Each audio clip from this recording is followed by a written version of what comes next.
Okay, everybody, welcome to tonight's regular called meeting. It is Monday, February the 13th, 2023. Looks like we are paying the price for having a short agenda last week, or last month, because this one's rather long. So we've got a lot of things to get to, so we'll get after our business. If everybody would rise for the first item on the agenda, Pledge of Allegiance. Pledge allegiance to the flag of the United States of America and to the republic for which it stands, one nation, under God, indivisible, with liberty and justice for all.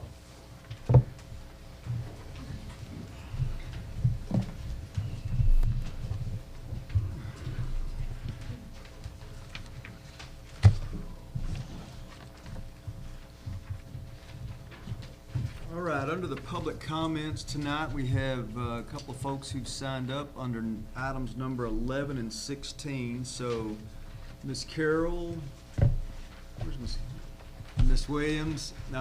We will hold those. Then, if you want to, you can speak now. We can hold them until those specific items. Then you can speak on them when we do. Is that preferable? Okay. But I wanted to speak on something else before we got to the items on the agenda. Well, you are certainly welcome to do that. So the floor would be yours right now then, Ms. Carroll, so have at it.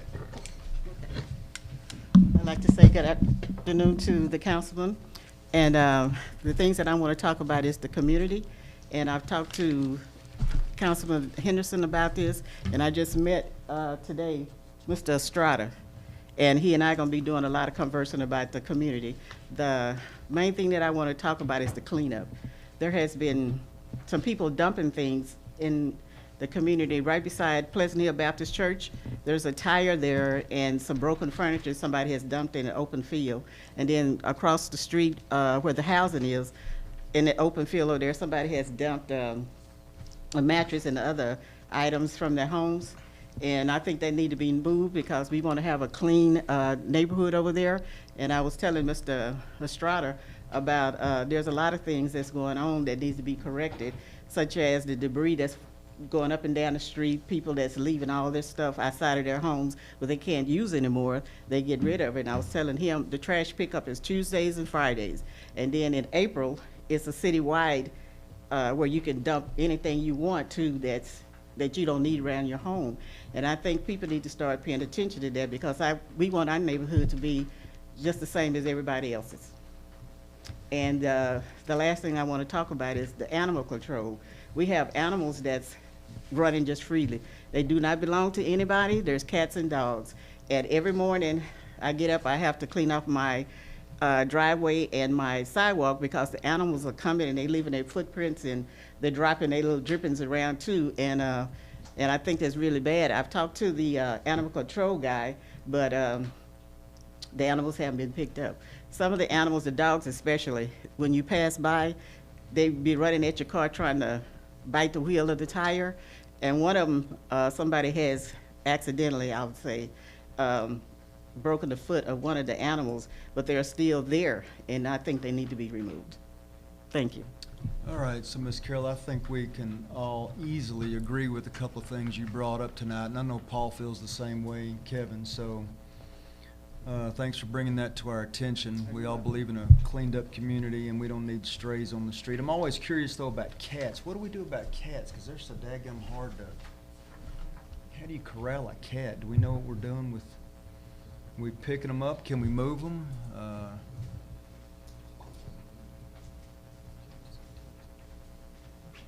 Just don't shoot them, okay, Here comes the James? chief.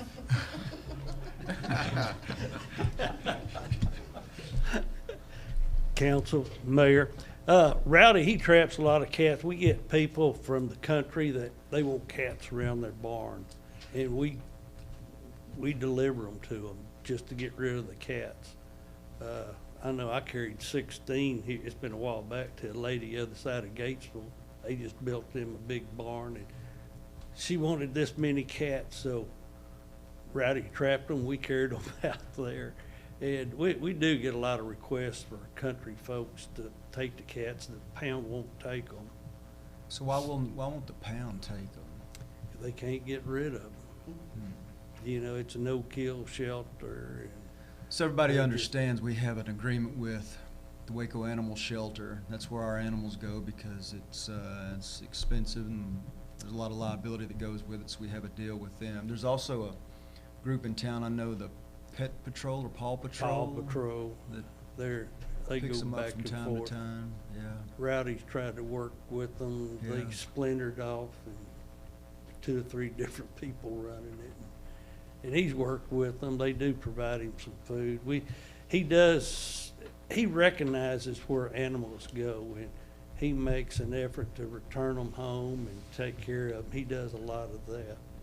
And he does pick up the spare, the dogs running wild. Here, for about a month, they wouldn't let us take any dogs over there because they had some type of disease going on. They had to clean it up good and make sure it wasn't coming in. And now when Rowdy and them carry a dog over there, he's got to give them some type of oral shot so they don't spread any diseases.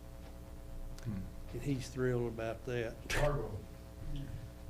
No, it was distemper. I believe it's distemper, I believe.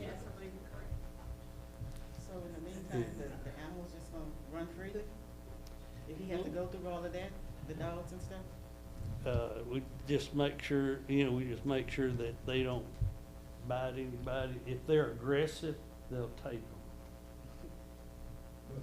They're back taking them now, I think. Yeah, this last week they opened it up, and he carried some over there the other day.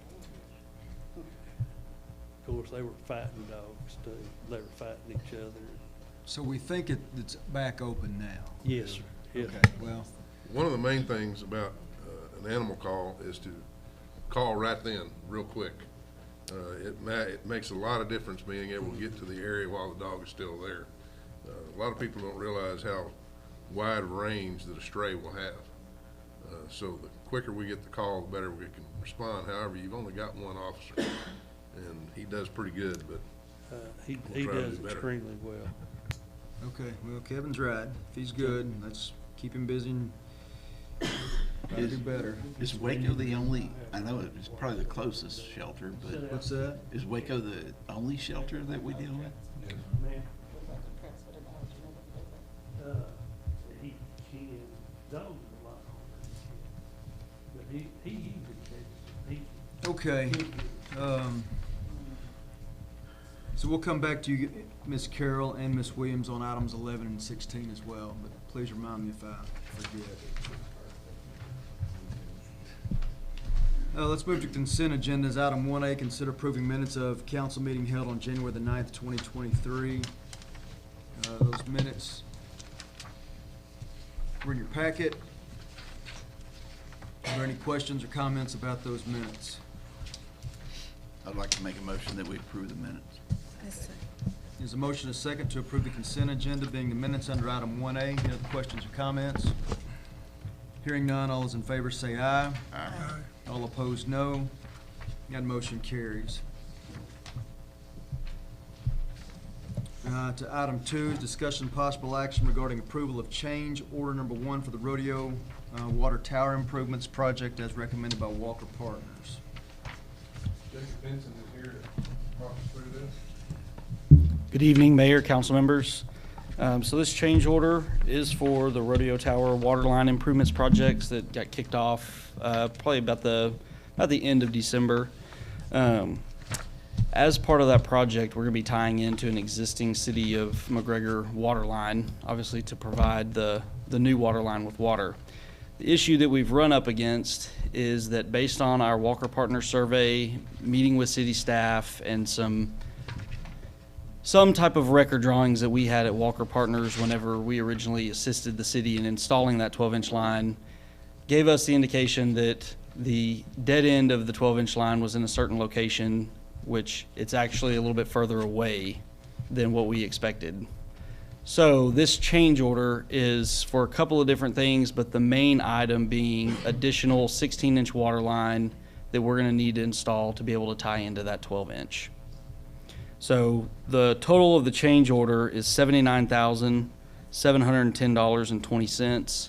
which is about 6% of the original contract amount, which was around 1.4 million. There's a couple of other items included. One of them was there's a 1-inch service line for the rancher that's leasing that property that's within the industrial park. And as the contractor got started, again, something that we weren't aware of, that 1-inch line was in conflict with our proposed 16-inch. So we're actually taking the majority of it out that runs along Judith Road and relocating her meter to a better location. But in the interim, we're having to run a temporary 1-inch service for her to be able to provide her water while we're constructing the new line. So that's one of the items on there. And then the other item is we're having to relocate some existing wastewater.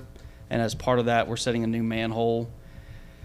In meeting with the city, we wanted to include what's called a stub out, which is basically just one stick of wastewater pipe coming out of that manhole to provide a spot to tie into in the future if we extend that wastewater service, which we've already been in talks with the city of potentially doing that as the industrial park develops. So we wanted to go ahead and get that in this project and make sure it's set up to where in the future, if that wastewater line gets extended, it's easy to tie into. We don't have to core into the manhole or put a new manhole in.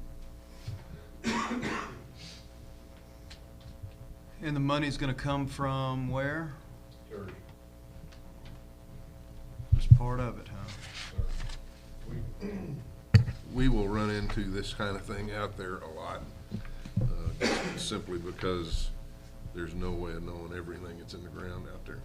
For instance, moving the rancher's water line is gonna help us in the future, not to have a leak that we can't identify. Now we'll know where it is. It'll be a much shorter line, a more direct feed, and the rancher takes very good care of us and has been a very good partner out there. But just like the end of the line that was identified, it just wasn't where they thought it was, because there's so much other stuff out there that looked like something that it would have been. I don't know any other way to explain it. So you're going to see this a lot more. The main thing is to try to do it right as we go forward and try to set up things like the stub out he's talking about so that future service can be provided a lot easier. And Jacob, I'm sure you'll find some other place to save us some money along the way, right? I will do my very best, yes. I think I've mentioned in that letter, we do have, as part of the project, we do have a $50,000 contingency item. We're choosing not to use it at this time just because, we're recommending not to use it at this time because any other additional thing we run into out there, we have to make maybe a smaller change would require a change order again at that time. So we want to kind of hold on to that in case we do run into something small. We can just do a quick little change and utilize that money. But if we don't end up using it at the end of the project, then it would go back to the city to help cover some of these costs.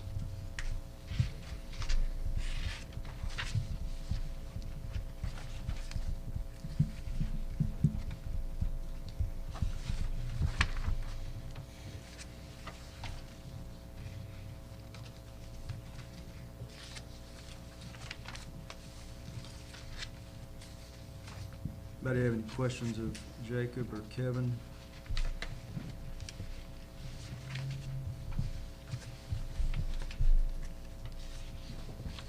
Is there a motion under item 2?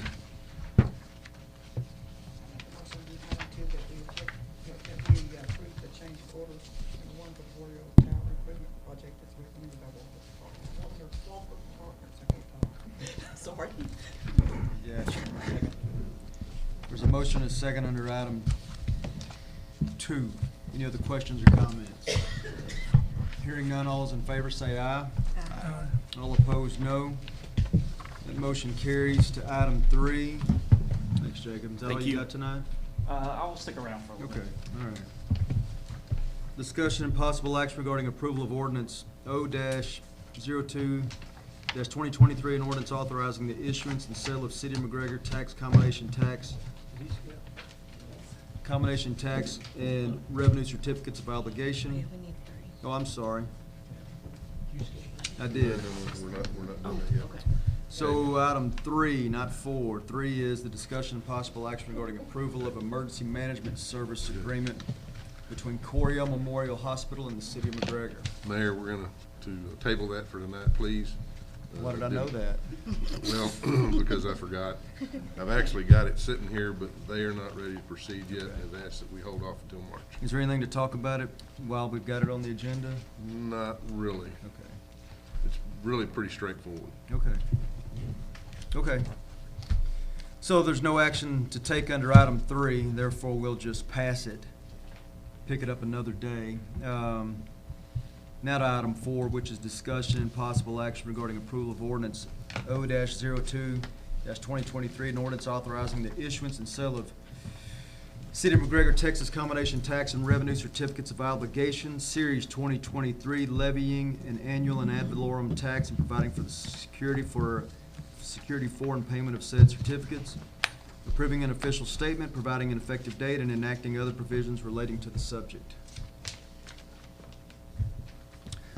So I'll speak to that. Mayor and Council, good afternoon. Jorge Delgado with Hilltop Securities. Quick refresher, we were here in mid-November last year talking about a plan of finance with you about how to fund street and road improvements within the city. And we worked closely with your finance director and your city manager at such time to see what the capacity was to fund new projects, which was the street and roads. And the city's grown 18% in tax base last year. And your 2003, some of your existing debt is dropping off. Your last payment on that is this year. So that's what opens up capacity for new projects such as this one. And the whole goal here is to work within the existing budget that you have and the existing tax rate that you have. That's been the plan of finance. Today, what you have in front of you is the final item to take action on. We took bids this morning. Over the past few months, we also went through the rating process, and you got affirmed at a AA- by Standard & Poor's. You were already a AA-. You got a strong affirmation from the rating agencies. Congratulations on that. That's a high investment grade rating, which allowed us to get strong bids today and came in under the budget that you had back in November. The whole goal is you approved $7 million as a not to exceed number to work within for the new projects.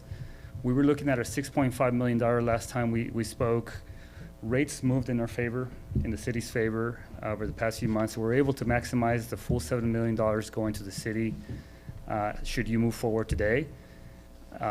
Why rates moved down, and furthermore, you're able to get a little bit more out of this, and you're paying lower total principal and interest. I'll get to the numbers in a bit as far as how they look. You got 3 bids this morning. That presentation that you have in front of you, if you flip over to slide number 3, you got 3 bids by some of the most aggressive bidders that we typically see in the competitive market for bonds. TD Securities came in at a 3.63% interest rate. What's more interesting, one of the players here in the industry, Robert W. Baird, is the cover bid. We don't see TD Securities that often. We see Baird a lot, and they're one of the most aggressive. So we're really surprised to see somebody beat them out. So that means they really sharpened their pencil, and that you got a market bid this morning. We took bids at 10:30 in the morning. So this is a tax-exempt fixed interest rate bid that you have for the life of the certificates. The certificates have a 20-year repayment term, just like the plan of finance. And we're working with the annual payments to make sure we fit it within the city's budget. The cash flows are, well, slide 4 is a quick comparison of what you approved as a plan of finance back in November versus what you have to consider today and to take final action on. We were looking at a total interest payment of $10,300,000 for the 20-year life. With the bid that you got today, you're going to be looking at a $10,092,000, so a $226,000 lower in terms of total payments over the life. Furthermore, you're able to maximize the $7 million, whereas back in November we were looking at around $6.5 million. The change in interest rate, we were looking at 471 back in November. That had a 50.5% buffer because we knew the Fed's going to continue increasing rates. But even if we take that out, we have a 3.63 to consider today. So you're well under that budget. Next steps, Mayor and Council, should you move forward with this bid, And as your financial advisor, we recommend that you lock this in because it meets the parameters that you set forth back in November. It works within your budget, your existing tax rate, and you're able to maximize on the full $7 million. You'd be looking at a closing on March 8th, at which point the city's accounts would get that $7 million. And then the first payment comes due next fiscal year during your next budget period. Any questions for me, please? I'd be happy to answer them.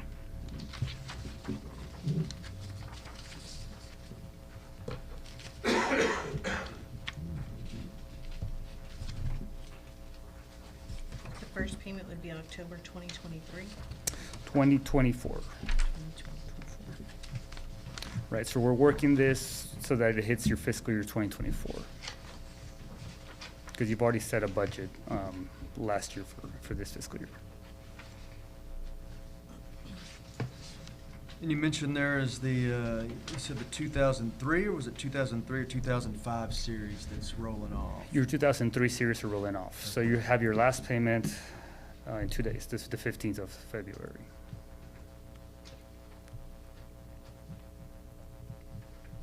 And I guess part of my question, Kevin, is, man, for the first time that I can really ever remember, that's gonna be a chunk of money that we'll have to set aside to fix streets. Are we gonna be ready to have everything in place to really make best use of the money? People, equipment, subcontractors, plans? We have been recommended to go look at the city of Corsicana's street program. A contractor that has been working with them comes very highly recommended by Jed Walker. So we're gonna go take a look at that next month? March 2nd.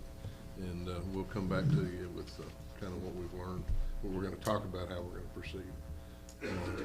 With the level we have right now, we've lost some of our people that had the hands-on experience, and we may be looking at a little bit different program, but we'll be coming back to you with that before you get the money in the bank. Well, maybe not before you get the money in the bank, but be pretty soon. And a quick correction from my end, our first payment is in fiscal year 2023. Our ramp up in payment is in fiscal year 2024, where 2003 drops off, but you do have a payment this fiscal year, but it does fit within your current tax rate. The ramp up when 2003 drops off is in 2024. And you'll see that in slide 5, how it ticks up in 2024. Thank you, Ms. Baker. So the bond rating, the AA minus, what ratings are above that? I guess you got AA plus, and does it go to triple? So you've got a AA plus, and you'll see that actually in slide 9, how the rankings, the ratings work. I see that. You've got a AA, and then a AA plus, and then you hit the AAA. And what's the primary factor that rating relies on?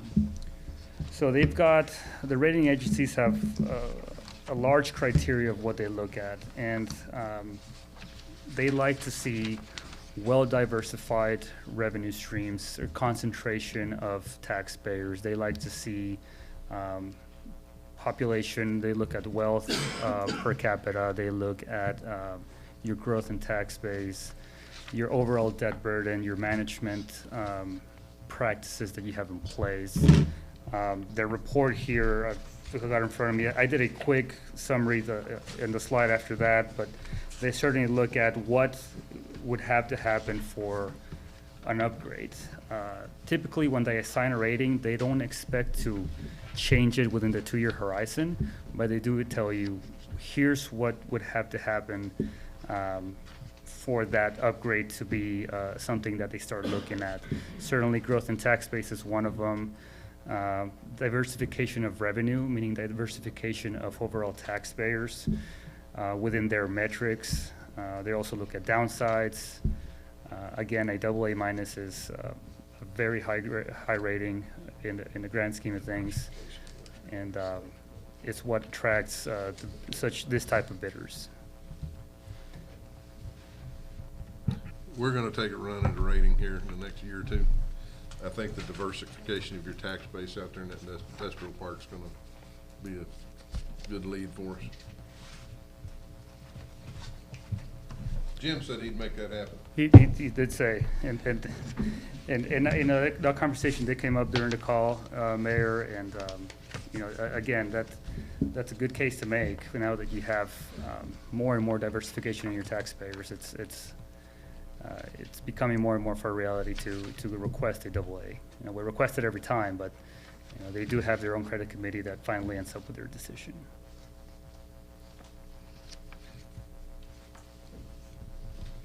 And when would we expect the money to fund? March 8th. March 8th.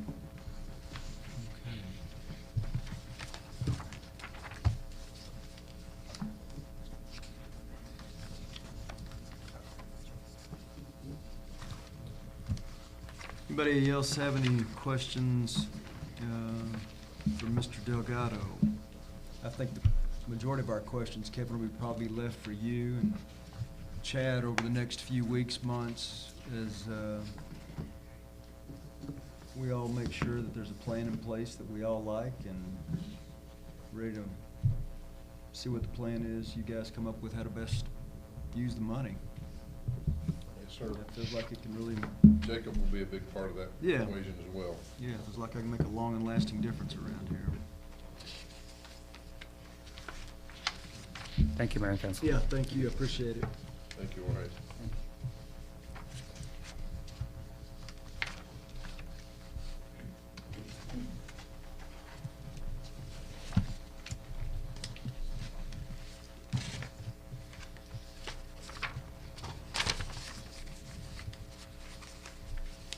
All right, is there a motion on item 4? And we'll open it up for further comments. Well, I have a question on the ordinance. Yes. Because here it says principal amount of $65.50. Is that, should that be 7? Or, So the city will ultimately get $7 million in its accounts. What we have is, if you go over to page 5, we have your bonds, your certificates sell at a premium in the marketplace. So you really only have to issue $6.5 million worth of par amount because you're generating $600,000 of premium on top of, so it sells at a 1.08%, 8 cents to $1 on top of the dollar, because you have a high rating, so the investor is willing to pay you more for your certificates than $1, right? So we're able to generate the full 7 million, but we only issue $6.5 million worth of certificates of obligation. And the winning bidder is going to send, you know, they're going to pay you for the full $7 million, if that makes sense. And the breakout is there in slide 9. This is a common, this is the common market for pretty much everything over an A rating. You're gonna see some level of premium in those bonds, municipal bonds.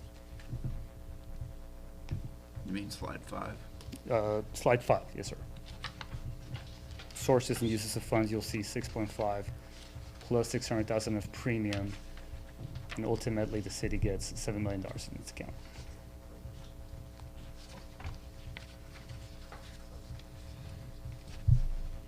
And 7 million being the round number, that was the not to exceed figure that you approved back in November in your notice of intent resolution.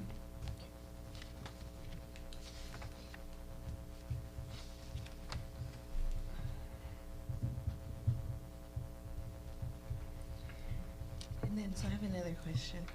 Fire away. I'm just trying to understand. So on here, it says an upcoming payoff of a CO from the series 2003. So we're about to pay this one off? Is that what that is meaning? However, we're gonna, Yeah. okay, we're gonna Yeah. get this new one, and with this, we're doing street projects, correct? Okay.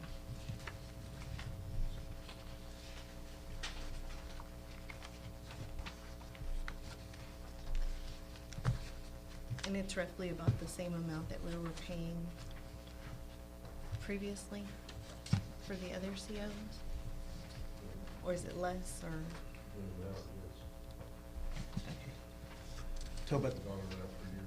Yeah, the payment. yeah. You can explain the level.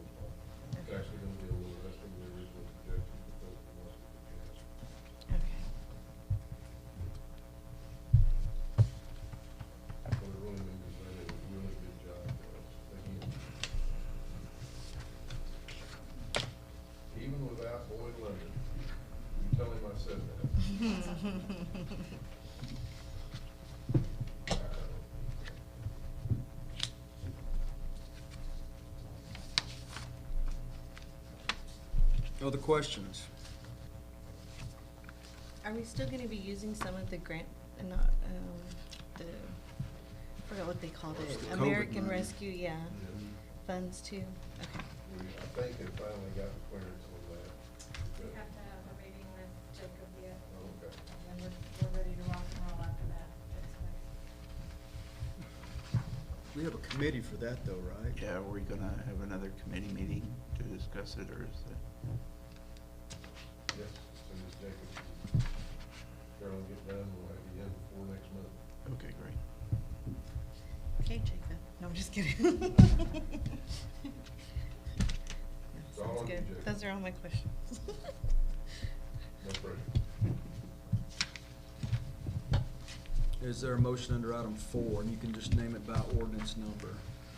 I make a motion that we approve ordinance 0-02-2023. Second.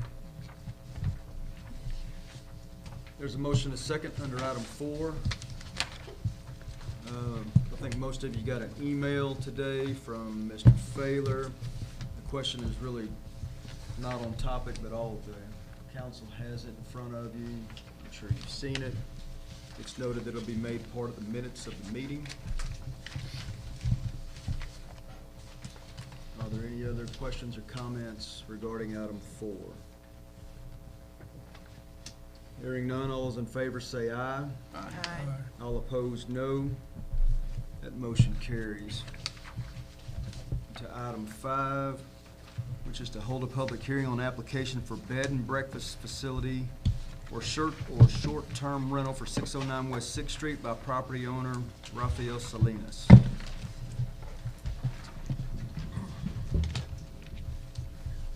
Good evening, Mayor, Council. So, we have a short-term rental application for 609 West 6th Street. If you'll look in your packet, you'll see that this house has done some major renovations to get up to code in order to be a short-term rental. So they've done a lot of work on the inside and the outside of the house. Was previously applied for a short-term rental last year, and then ownership changed hands, and this is the second application for this home in the last 12 months, but a different owner on this one. So same home, but different owner? A different owner, so. Different application? Mm-hmm. So did the first application fail? No, it passed, but I think that the amount of work that the home needed to get it up to speed for our short-term rental ordinance, they didn't want to do it. So they needed to do, I think the most cost-prohibitive thing was the driveway. They needed the impervious parking surface, so.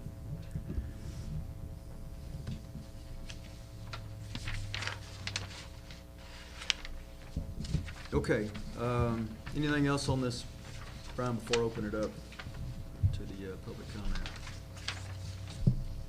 It's 11 minutes after 7. The public hearing on item 5 is open. Is there anyone from the public who wants to comment about the application for the short-term rental at 609 West 6th Street?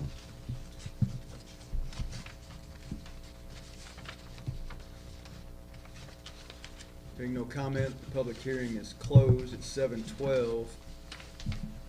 That takes us to item 6, which is discussion and possible action regarding application for bed and breakfast facility or short-term rental for 609 West 6th Street by property owner Rafael Salinas is recommended for approval by Planning and Zoning Commission.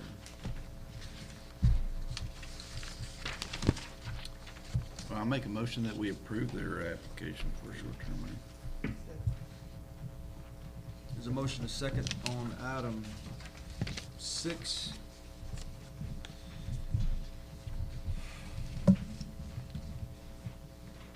Any other questions or comments? Hearing none, all those in favor say aye. Aye. All opposed, no.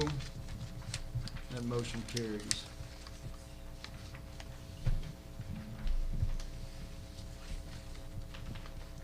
To item 7, which is to hold a public hearing on an application for bed and breakfast facility or short-term rental for 700 South Harrison Avenue by potential property owners David and Carrie Nelson. So this property is corner of West 7th and South Harrison Street. My understanding is that it was previously owned by somebody well-known in the community, but the Nelsons have expressed to me that they would like to purchase this home mostly as a vacation home for them, but to offset some of their expenses while they're not here in McGregor, they wanted to rent it out as a short-term rental. So they did have one issue that they needed to address. They need to pave this in front of the driveway, and she said if they purchased the home, they would agree to do the concrete work and have this transition from the road over.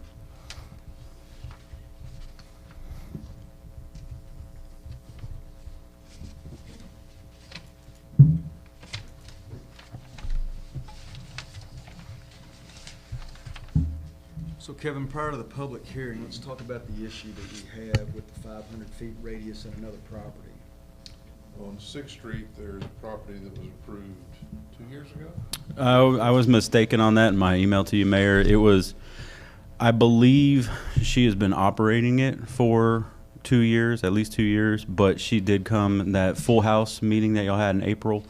It was approved contingent on that they replat the property as 3 smaller parcels, and then that they pave the driveway, and neither one of those have been done, and it's continued to operate. And we've investigated it. We did get word of it from another community member, investigated it. I sent code enforcement over to knock on their door, and she told him that she was not operating it, and a quick search on a website shows that it's up for rental. So there is one that is operating illegally, essentially on 6th Street, that is in proximity to this one. Well, which raises a conflicting issue here then. So we've got an application that was approved contingent on some upgrades Mm-hmm. that have not been done. We have an application here who someone's telling us haven't bought the house, and they're telling us they will if they buy the house. And if we were to approve this one, then it's gonna be in violation of an application we have approved at the moment. Well, 10 months ago, give or take. Well, It seems to me like, well, it seems to me like we have to get the other one confirmed. If we've got something approved, it needs to be withdrawn. We need to put a time deadline on it, say it's either valid or it's not valid, because I don't want to approve this one if we've got one pending. I think we're gonna have to start putting a deadline on exactly that, but we haven't got it yet. We're learning as we go. Probably gonna need to visit with Charlie about this situation. We have an ongoing unit that has not complied, but they were approved. If they complied, I think we're probably gonna have to give them an opportunity to cure, but I don't know that. These folks don't own the property yet, which is obviously a good property for that in almost every respect.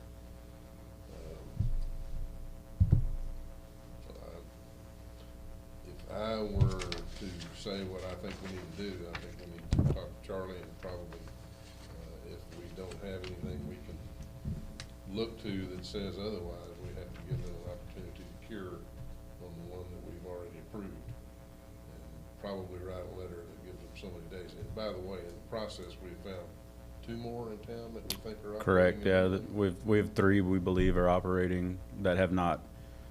One of them was presented to council, my understanding. They were approved for a short-term rental, became a long-term rental, which would have negated the short-term rental application.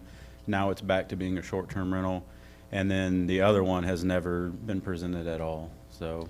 This is statewide, Mm-hmm. short-term, in fact, nationwide, really, statewide for sure. Short-term rentals are becoming a real interesting issue. And for instance, there's one at the end of Maine, right in front of the plant, that was approved. and has never been rented as STR because it was immediately rented as a house. And, you know, we've kind of addressed that, but we have to be able to enforce it. And it's sometimes kind of hard to figure out whether they've changed. I mean, if the water is in the owner's name, they've rented it out, and somebody leaves and they start renting it out as a B&B, the only way we really can do it is to do a search on a fairly regular basis about what's available in town as an STR. So for this one, I think we talked to Charlie, but we're probably going to also get Charlie to help us draft a letter to cure all three and either get them right or file some type of an action that prevents their operating outside of the law. You know, and I get asked the question quite a bit of this 500-foot radius that we have. You know, people ask, well, why does it matter? Well, it matters because when public, council, whoever, you move into a R1 district, that's what you're moving into. The expectation is you're moving into an area that's not being operated as essentially a hotel. And so there's a difference between 3-night rental, where it's operating essentially as a hotel, and long-term rental, which, okay, rental property is rental property, and we don't really have an interest in that. We don't stick our nose in that. It's a difference. There's a difference. Ask the people of Fredericksburg, Texas, the difference. Yeah, they just roll in, roll out. He's sort of from there and understands it very well. And there's also a tax, because it's essentially a hotel motel. There's essentially a tax that, These people are not paying that. yeah, that they're supposed to pay. And so that's the reason why there is a radius. Otherwise, you might get them scattered all over the place or congregated locally or centrally in somebody's neighborhood, and there you look up and you had what you thought was a R1 district, and next thing you know, you've got 5 or 6 houses around you that are operating like a Correct. hotel. And so it's not fair to the people that bought a house or even long-term renting a house in that area with now a handful of hotels. When you live in around. a neighborhood, you're supposed to have neighbors. Yeah, right. So Just saying. that's why we have it. Yeah, certainly not saying it's perfect. I think we copied what other communities around here did several years ago. And a bunch of them are changing it as we speak. Is that right? We're Do gonna you know try if to they're making it make it bigger or harder. or smaller? Making it harder. Are they? Every single one of them that I've seen is making it Mhm. harder. Again, not saying our way is right or perfect, but it's just something to consider. I know that in the immediacy, though, we do need to get this issue fixed that we're talking about right now, and that is reach out to the property owner first, and try to resolve it without a bunch of legal issues. Say, hey, here's where we are. Are you in or are you out? I don't know that it does these folks any good, but I would suggest this be tabled. Yeah. We probably have an answer which direction it's going by next month. Yeah, that'd be good.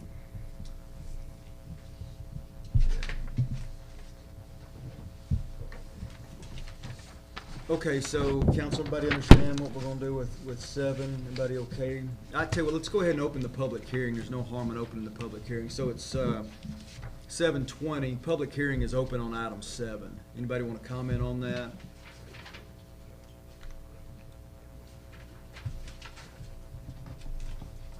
Hearing none, the public hearing is closed, which takes us to item 8, which is discussion and possible action regarding an application for bed and breakfast facility or short-term rental for 700 South Harrison Avenue by potential property owners David and Carrie Nilsson, as recommended for approval by Planning and Zoning Commission. So, based on our conversation, we're just gonna pass this item and bring it up as we need to, once we find out some more answers. We'll let you know next month where that's going. or Okay. not. Also, could maybe the Planning and Zoning Commission perhaps provide some feedback to these folks? Good So point. that they don't forward this to the council before, I mean, they Well- know, if they know it's not meeting, They were essentially unaware of the oh, they So just. situation. This particular item was actually supposed to be on last month's, but because I was unaware, but we had done a virtual with P&Z with these folks because they're in the Washington State area. And so I was advised that y'all weren't too hip to that, and so we moved it to this month. So they had been approved back in January's P&Z meeting. You know, we didn't find out about this other issue until after the fact. So Brian, are we finding out folks who may be in violation just by simply doing a search online? I was informed by, really started the ball rolling was a former council member. No, I mean in general, because you noticed, you said there were others. Right, so he informed us about this one. I started doing some digging and found, I thought 3 other ones, but for sure 2 that are operating. So we've just kind of done some sleuthing, and that's where we're at. Okay, well, let's stay on top of that because, again, whether intentionally or unintentionally, it'll happen. We don't need to permit it to happen. Yes, sir. Okay, so, item 8 is passed. That takes us to 9, which is to hold a public hearing on specific use permit for construction of duplex at 410 Little Avenue for property owner Melchor Mercado. So Mr. Mercado has petitioned to a specific use permit to build a duplex on the corner lot there of Morris Court and Little Avenue. He's across the street from Rachel Commons apartment complex, and he will be directly behind George Eggett's townhome project that he's going to petition for. It's a 65 foot wide and 150 foot deep, but it is a corner lot. So we run into the issue with setbacks and the size of the lot. So we have essentially the pink area there would be what you can build and meet all of the residential zoning for a duplex. So if he can find a duplex that would fit 35 foot wide, then it would be something that could fit there, but I think that it's a little tiny. This was submitted before the moratorium was put in place. That's right. So he submitted this, he came in about 2 weeks before y'all's moratorium. I told him that we were probably gonna see duplexes put on hold, so he did submit his paperwork prior to the moratorium being put in place.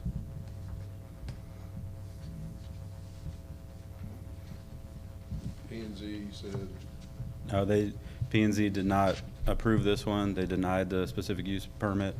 The row of houses that you see right here is all residential, and essentially that whole, go back, this whole neighborhood is all R6, with the exception of this. Right here is being multifamily. Rachel Commons. That's what I was wondering, because didn't recently we had one on David Davis and we denied that one as well? So, I mean, we wouldn't want to.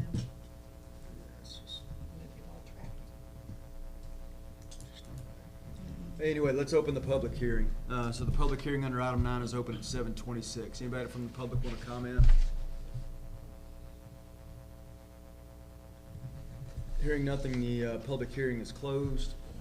7:26 takes us to item 10, which is discussion possible action regarding specific use permit for construction of duplex at 410 Little Avenue for property owner Melchor Mercado, as recommended for denial due to lot size and setbacks by Planning and Zoning Commission. I'll make a motion that we deny. A second. There's a motion and a second to deny under item 10. And so I would just add, it seems like the denial is a couple of reasons here. Number one, this does not fit in line with what we had talked about prior, and I understand that the moratorium was not in place yet, so that's okay. It goes back to our other thoughts of, again, to not put duplexes in the middle of R6 housing. And also this wouldn't fit anyway. I don't see how you would cut that in two. It wouldn't be fun. You cannot meet, there's no way to meet any setback requirements on that lot with anything on it. So, I apologize. The argument was, well, could he flip it and face it, but you still don't have any room. If you made the front of it along Morris Court, there's still no room to maneuver in that. It's that lot is essentially set up for one house. yeah, one house. Okay, any other questions or comments? Hearing none, all those in favor of denial, say aye. Aye. All opposed, no. That motion carries. To item 11, hold a public hearing on specific use permit for construction of duplex on an unaddressed parcel MCAD 137575, corner of East First Street in Cleveland for property owner Toby McCarver. So Mr. McCarver had been in talks with previous planning personnel about this last year, and I think it got put on hold. And he re-engaged me late last year about this piece of property. He did get his paperwork in on the morning of y'all passing a moratorium for duplex, so by the skin of his teeth. But he's looking at this piece of property right here, which is just shy of a half acre. This is Cleveland and East First, and then the railroad track runs up here. So he's wanting to put duplex on this lot there. First thing's gonna have to happen is there's gonna have to be a road built in there. Yeah. What are we gonna do, drive across the grass? Ms. Carroll, is this the one that you wanted to comment on? Yes. Yeah, hang on just a second. Let's, I'm sorry. yeah, I'm gonna open the public hearing, and then we'll certainly permit Ms. Carroll and whoever else. So, Brian, anything else to set the stage for this one? Yeah, just, the city has two unimproved right-of-ways right here. We have no intention of finishing those out right now. This one dead ends into the back of some properties here, and this one goes north and hits the railroad track up here, and there's already a railroad crossing on the next street over. So, as Kevin said, he would have to build a pretty substantial driveway or a private drive to get onto this piece of property right there. And that's if we close the right of way. Mm-hmm. Now, the right of way that goes to the right, if it was to be closed, because I know that was asked about at one point, that would isolate a couple of lots that are in there, wouldn't it? Yeah, so, this thing can go back. So this lot here and this lot here are the same owner. So I don't know what kind of issue that would cause, but these two are different owners, if my memory serves me correctly. So you have essentially 4 different property owners in these Then 5 we can't- parcels. Then we cannot ever close that right of way as long as that situation exists. Okay, I was curious about that earlier as well. Okay, Brian, anything else? Okay, appreciate it. Public hearing is open. It's 7:30. Anybody want to comment from the public? Ms. Carroll, at this time, you're welcome to speak. Okay. It's regarding as the unaddressed parcel, that was a street. That was a continuation of street from Cleveland Street. And the city, kind of veered it off to connect to First Street. And then there's a stop sign there, and then there's 2 warning things there. But that was was supposed to be a continuation of Cleveland Street, and it was going toward the railroad track. Now, the people that's living right next door to the left, and they're talking about putting a duplex in there, it's gonna be kind of jumbled up in there. Like he was saying, the right of way, how the people gonna get in and out of that particular area? Because on the other side is Rogers Street. You have this plot here, and then there's the thicket of trees, and then there's Rogers Street on the other side. So which way would the duplex be facing? Will it be going south? It would have to face Cleveland if Cleveland was continued. Right. And that's, At one time, Cleveland was supposed to be continued, sure. and it was supposed to be going toward, the railroad track, but then they blocked it off. They put the stop sign there, and then they, brought First Street up to that stop sign. And then they have drainage there for the water, like when it rains and stuff, they put those, things there to keep the water going to the right. So if this guy is supposed to be putting all this there, he's gonna have to do some serious work to keep that water from flowing down to other people's property. And like you stated before, that traffic through there, how is he gonna open that up? Is he gonna open it up from Cleveland? He can't go beyond Cleveland, correct? He'd have to go to Cleveland and connect. Interestingly enough, that north property line of his, that's where the railroad property, we think, starts. Mm-hmm. It's miracle property all the way through there, with, never sure exactly what the railroad has and what they don't, but it appears that that's railroad property immediately north of that, as I recall. Yeah, it So is. our right-of-way dead ends into that railroad property, and we'd have to, it would probably, if it was gonna be done, go back to your other slide, please. You've got the house that's on the corner, and then you've got a lot right behind it. And if that lot is owned by somebody else, and then the one north of it, I think that whole corner's owned by, These four are all this person. They own all four of these. they would have to be participating in the street, and we'd probably have to take a cul-de-sac Right. with some right-of-way out of there, and possibly even get the railroad to give us something to make it work. There's a whole lot more questions to be answered there, whether it's a duplex or a house. And those have not even been addressed that I know of, other than to say he'd like us to close it, and I don't think we're gonna close it. That would isolate those other two lots up there, and if we close that other right-of-way that's going to the right there, you've got lots you'd isolate. And we can't isolate people's property. Yeah. So it's, there's a whole lot of questions going on here, and not many answers yet, as far as I'm concerned. But when he purchased his property, was he aware of all that was going on at first? I have no idea.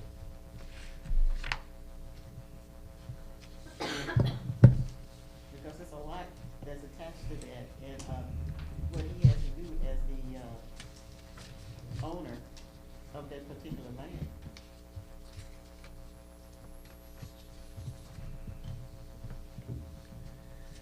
Well, I think we know what's gonna happen to this. Anybody else wanna comment from the public on this item?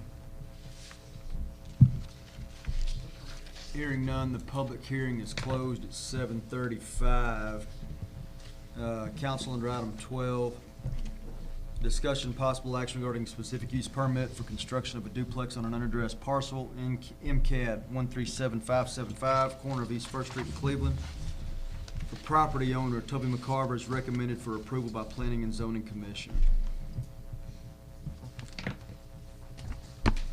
Again, I'm gonna just lead the conversation, I think for at least 2, if not 3 reasons, that this is not something we need to be passing. What did you say? I didn't hear what you said. This is not something we need to be passing. We've got road issues, we've got Yes. drainage issues, and again, it gets back to, again, I understand he filed it on the morning of, but it's just not in line with what we are desiring to do these days. So, You know, anybody that go, any councilman that, go over there and look, you would see why this would be a problem. From where they talking about putting those duplexes. And that land there been sitting for a long time, but like I said, even the drainage issue is over there that, I don't really see how even the entrance into that. Only thing I can see for is you doing if you did, I'm saying even was where you could put the duplex there. Only thing I can see for is the in and out, would put a cul-de-sac in there. And that, that's what I'm not, because I don't see how would you do anything else if you put, and then I don't even know which way you're talking about facing those duplexes. How would you put them? Because it's supposed to be 2 of them, if I'm not mistaken, wasn't it? Yeah, he indicated that he wanted plural, but one takes up a pretty good amount of the lot for duplex, so.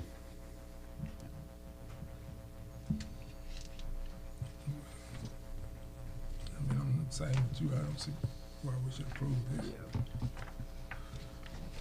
I'll make a motion that we deny the specific use permit. Second. there's a motion and a second on item 12. Any other questions or comments? All those in favor of denying the specific use permit, say aye. Aye. All opposed to denying the specific use permit, say no. That motion as made carries. It's not exactly as phrased in the agenda, so to make it clear, the specific use permit has been denied.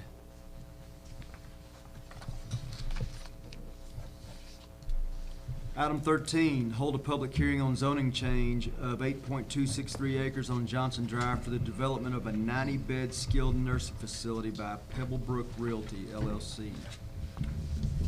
So we met with the property owners on this back in October just to start the conversation. They're just here at the point of the syringe and off Johnson Drive. This is A100, so this is city-owned property here, and then behind this is where the industrial park begins, just to give you a vibe from where we're at there. But they would like to change about 8 1/4 acres. This is Johnson Drive on the bottom here. 8 1/4 acres, rezone that as general commercial so that they can put this facility here. And the rest of that property behind them would remain zone 7.2, single-family residential.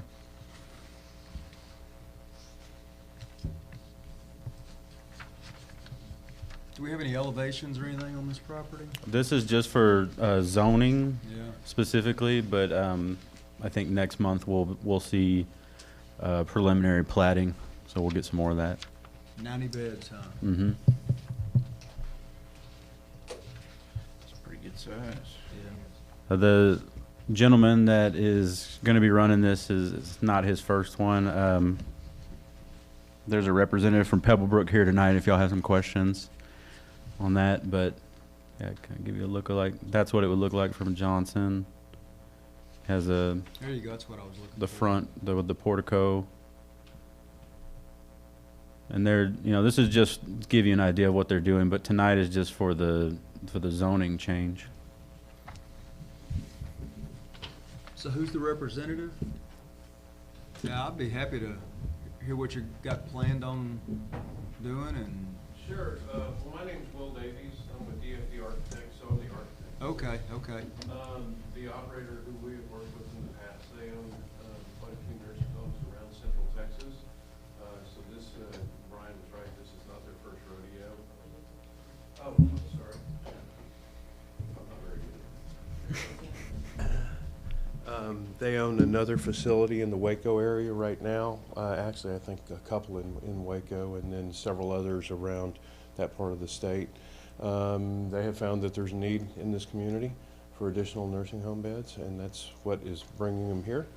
And so this is a 90-bed facility. The intent is that it's, for the most part, private rooms, which is something that is changing in the senior housing industry now. Most nursing homes right now are all semi-private rooms.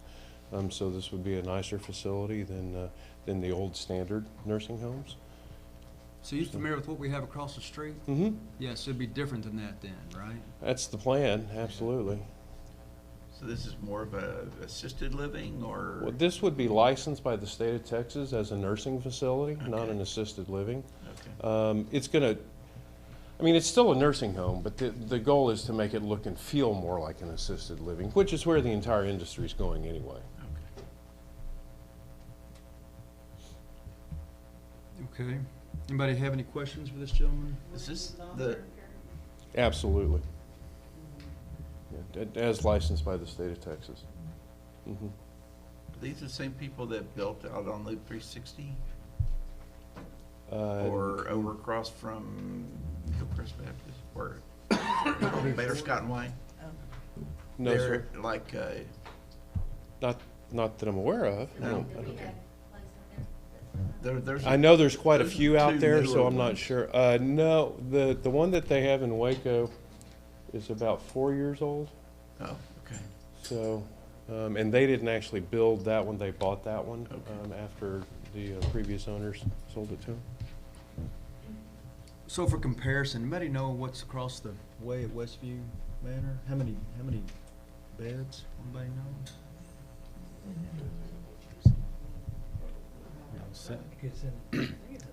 I would think so too. Yeah. Most of the older nursing homes are 120 beds. That's kind of the average in the state of Texas. And those are, 186 beds. Yeah, it's a big boy. Okay. You're good. Rounded on my decimal.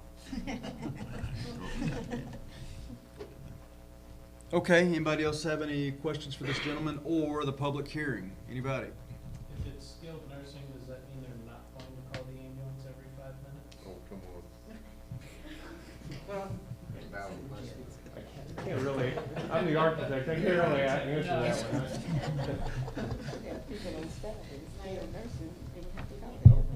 one. I will say to that, Will had informed us in the P and Z that all of your parking, all of your travel around is wide enough and long enough for a full-size fire truck or ambulance. So absolutely. there's no problems Yeah, with that. Absolutely.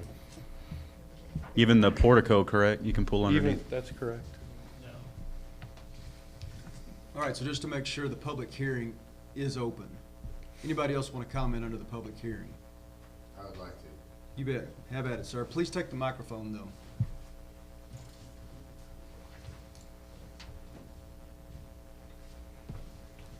Good evening, council. Name is Tyler.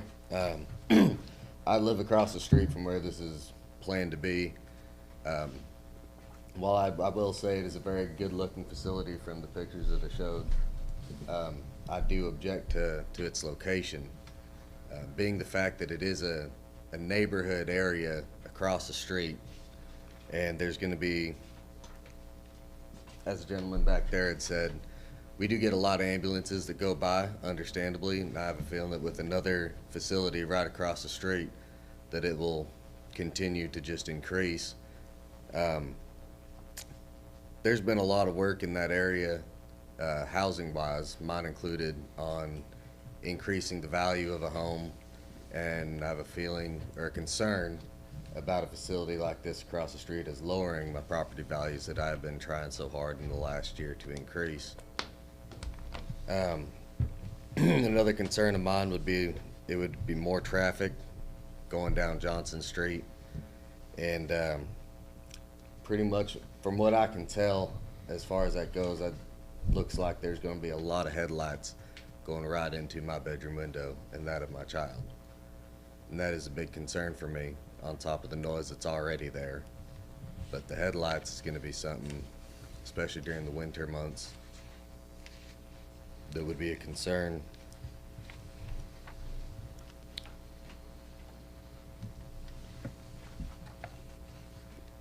That's all I have. Okay. I appreciate it. Thank you. So, yeah, I was going to ask you to flip back to the map area there. This entire piece of property is all owned by the same folks, and what they're asking for is the 8 1/4 acres here for the skilled nursing. We have talked to a developer that the property owner has talked to about building this out. We don't know where that's going or what the time frame may be, but they're talking about building this out into single-family residential at some point in the future.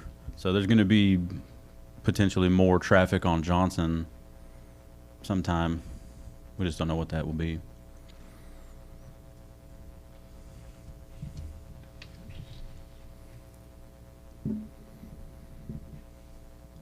Well, I certainly hear the gentleman's concerns.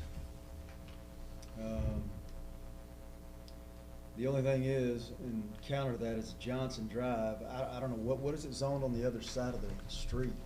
Over here?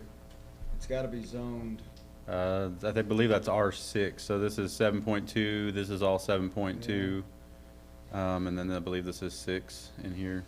so we've got, I guess, right to the, across the street and to the left, that's where Westview Manor sits, where all the big rooftops are. Yeah, right here. You got Barcelona sits next to it. Is that right? I think it's, oh, it's a little bit further down over this way. You got the doctor's office. The corner of Johnson and Sixth, didn't we, isn't somebody planning to develop that lot, that vacant lot there? They were looking at townhomes in there, but I think that plan has been shelved, but it's just a matter of time before that, what is that, about an acre there, a little bit less? It's just a matter of time before that will develop, but it was being looked at as townhomes.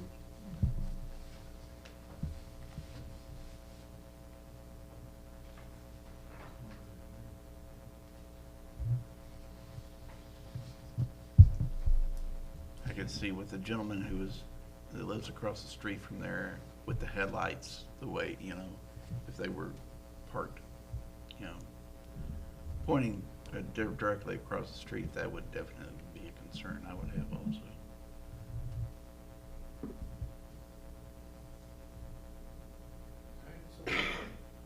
Yeah, you bet. Public hearing's open. The headlight concern, that's a valid concern. We certainly could accommodate that with berms and landscaping to raise it up so that the headlights wouldn't be pointing across the street like that. I was thinking about that, or even a short divider wall. Something like There's a that. lot of ways to skin that cat, but I And- certainly think we could overcome headlights as an issue. Making sure the driveway itself may line up with a street or something specifically. And in the site plan that we have right now, the intent is for the driveway to line up with a road. And so that, I just didn't see exactly. and it's how not shown there, but when we did the original drawing, that was the plan. But I do think that there are ways we can deal with I headlights. agree, and I think that'd be something council can put in motion if we needed to. But I agree with the headlights. I live right at the dead end on Fourth right here. And all night long. Yeah. A lot of times it's my neighbor coming home, you know, late, the way she carouses around. I'm sorry, Becky, I didn't see you there, I'm sorry. If they'll fix the light, That's for sure. That's a conversation.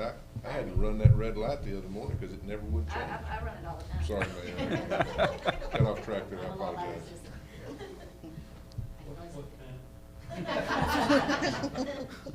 You go right ahead. May I ask another question? Yeah, Has there- absolutely. Has there been any sort of assessment, excuse my ignorance, I don't know anything of this matter, but has there been any sort of assessment on what effect a facility such as this might have on home values that are directly within the area? No, I'm sure not. No. And again, sir, that's just that's just a matter of opinion when you got a nursing home across the street that's got 200 beds in it and an apartment complex that's right down the road from you. So I don't know. I understand. I'm more looking for not much of a personal opinion, like, but more of like financial or fiscal, numbers that can kind of stand on their own. I'm sure not is the answer to the question. I'm just certain there's not.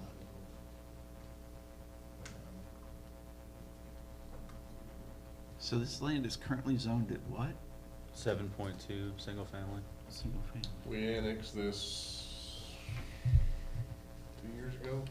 Yeah, and so when all property is annexed, it all comes in, unless there's a specific request, it comes in as some form of residential. It defaults to 7.2 Yeah, by that's ordinance. just the default.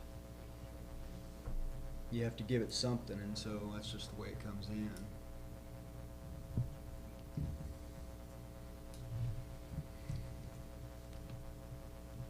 There's been conversations about a nursing home being on here for several years before these folks picked it up. And I'm not sure where those all originated, but I know I've had 2 conversations over the last 12 years about it before this came forward. Talking to people that were talking to Kyle, who was a rep on the property.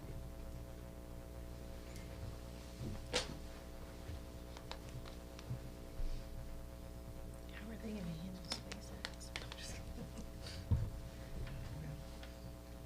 Sure that they know.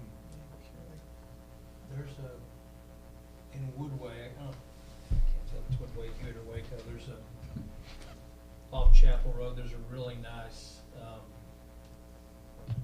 assisted living, and it's right in the middle of a really nice residential area. It's just one of those deals where as everything was building out, it happened to be there. Again, he's right, this is my opinion, I can't imagine a huge detriment to values, because it's a more of an upscale facility, kinda like this looks like, but there's no way to know for sure. We got the hardest facility right now that sits on the edge of Twin Rivers where they're selling houses for $1 million. It does.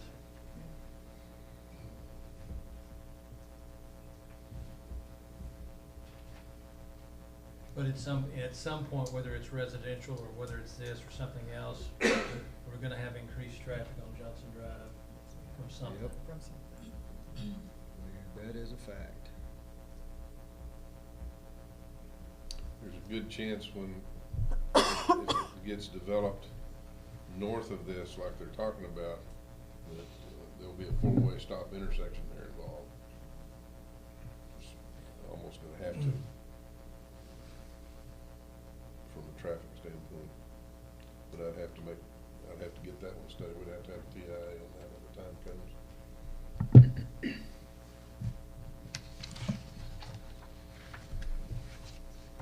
Does it matter how far, if that side of the road is now developing for the first time, where you put the building, anticipating adding a turn lane on Johnson Drive, more shoulders to the road? You've got plenty of width on that right of way. That's I'm not sure, but that whole road was laid out as was Blue Bonnet originally, similar to its farm to market right of way. And I don't think it was ever a farm to market street, but I think somebody was anticipating the state taking over. I've actually approached the state about taking over, and it's got the right of way it needs for their attention, but unfortunately, they're not interested yet. But they are gonna look at a bypass on the south side, so we'll see where that goes. Anybody else under the public hearing? Anybody? The public hearing is closed at 7:52. That takes us to item 14, discussion and possible action regarding zoning change of an 8.263 acres on Johnson Drive for the development of a 90-bed skilled nursing facility by Pebblebrook Realty as recommended for approval by Planning and Zoning Commission. Is there a motion and any further discussion?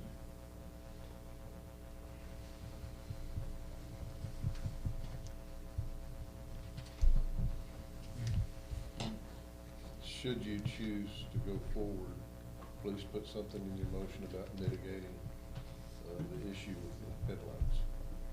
That gives us something to work with the architect on. Yeah, and it would have meaning because it would be in the Correct. motion approval, if any.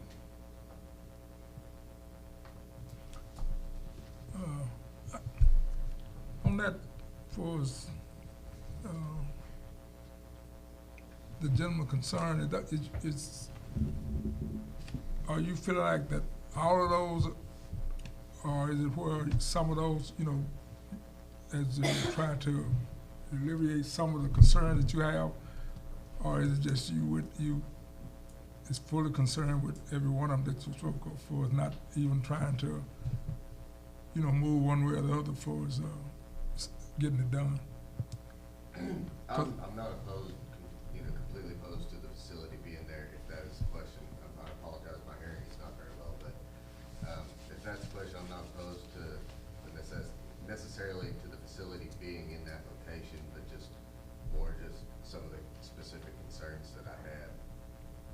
So that's what I'm saying. So if it was where some of those concerns could be alleviated or changed or made to fit Yes, sir. the work, I'm saying, so it wasn't so much that you for really against the facility being there.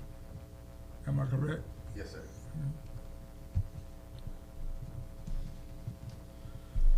Well, I believe that since this is really the first step of many. And the first step has to be a zoning change, so I'm gonna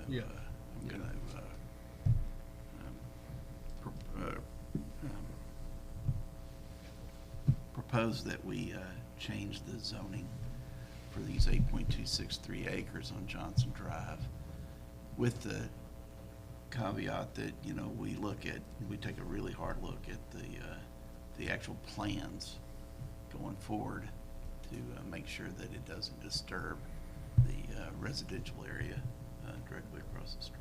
With a specific, make a reference to the line. Specifically, some type of mitigation so that there's no disturbance from lights, from headlights of cars, or even the lights of emergency vehicles, that, you know, perhaps there's a way to shield that from the residential side of Johnson Drive.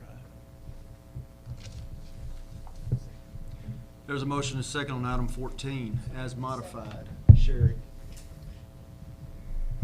Well, I think that's the right thing to do, everybody. We, and again, the gentleman raised some very valid points. You know, and it's interesting, it sits right next to A100 also, so, you know, fortunately, it sits further off the road, and I would hope that one day we're gonna put something else back out there, but who knows when that's gonna happen. You know, I think about down the road, we talk about things that are needed in the community and are really, I don't know if it's upscale, but at least it appears to be something of more quality than what we have now. I think competition for something like this is much needed in the community. And yeah, I think it would be good for all the community if it's done well and done right. So,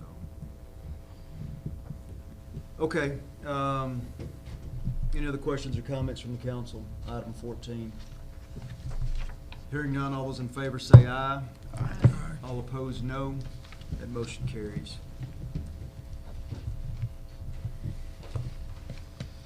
Item 15 is to hold a public hearing on a final plat of Country Acres Residential Development, Phase 1 for Han Development Group LLC. I'd like to state for the record, it's Country Trails, as by mistake in typing that, so it's not Country Acres, it's Country Trails. Okay. So there's, this is a phase 1 of a pretty big project north of town here off of 317 and Main, kind of where those yellow houses are at. And then you can kind of see the overlay there of how the houses will lay down in the neighborhood. This is where Main comes up past Amsler, comes up and turns left, and then it snakes around, becomes Old Crawford Road. This is 317 over here, and then this is Windsor across the way. So this is just phase 1, and then phase 2 will come later in this area over here. That. And then a kind of a breakout there. That's the north portion. And this is the south portion of phase 1. How many lots in phase 1, do you remember? What's that? How many lots in phase 1? 59. Yeah, sorry, it's right there. Can't read. These are half-acre lots? Half acre or more. There's 2 that are just shy of a half acre. I think I have that. Oops. Yeah. So the smallest one is 0.464 acres, and then the largest one is 1.872 acres. And so there's only 2 that I recall that are less than half acre on this project.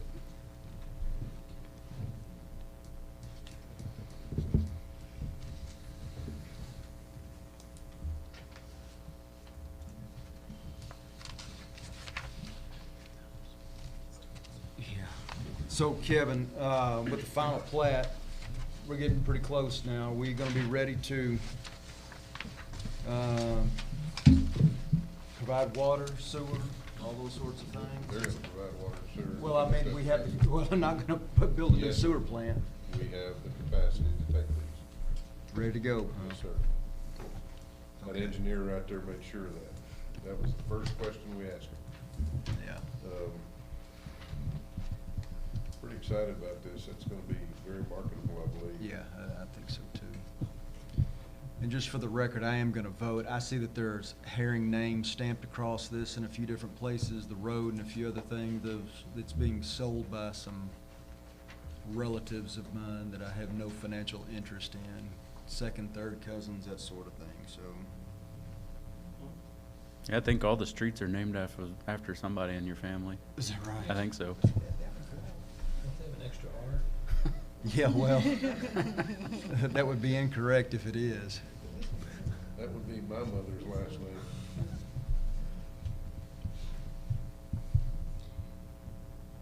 I know this is just phase one, but again, I mean, I guess as we continue to grow in that area, we'll look at, you know, Highway 317 and the traffic in that area.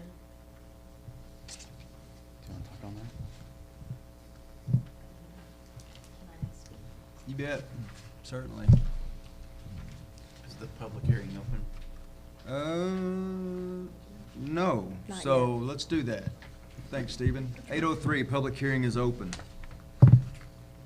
Was your question about the traffic on 317? So we had a traffic study performed, which TxDOT reviewed and approved, and their opinion was that a turn lane was not needed on 317. They did mention in their traffic study back where 317 meets Main Street, there's an existing condition which causes a buildup of vehicles, and the new condition causes a slight increase in the backup, but not enough. I believe there was conversation with the city and the developer in that it's not enough of an increase to force the entire cost of the improvements on the developer. I think there was discussion that the city might move forward with an improvement at that intersection in the future. Yeah. Maybe.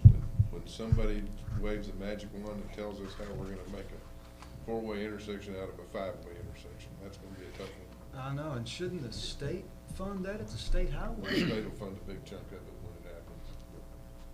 It's, it is not, it was not enough to burden this development with it. So everything you do along there, to answer your question, Renee, will require a TIA that's approved by TxDOT.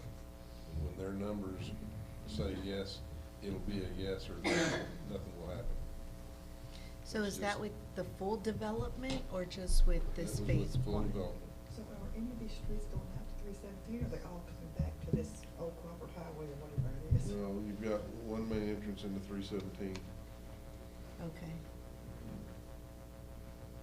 Could I use your? Sure. I'll run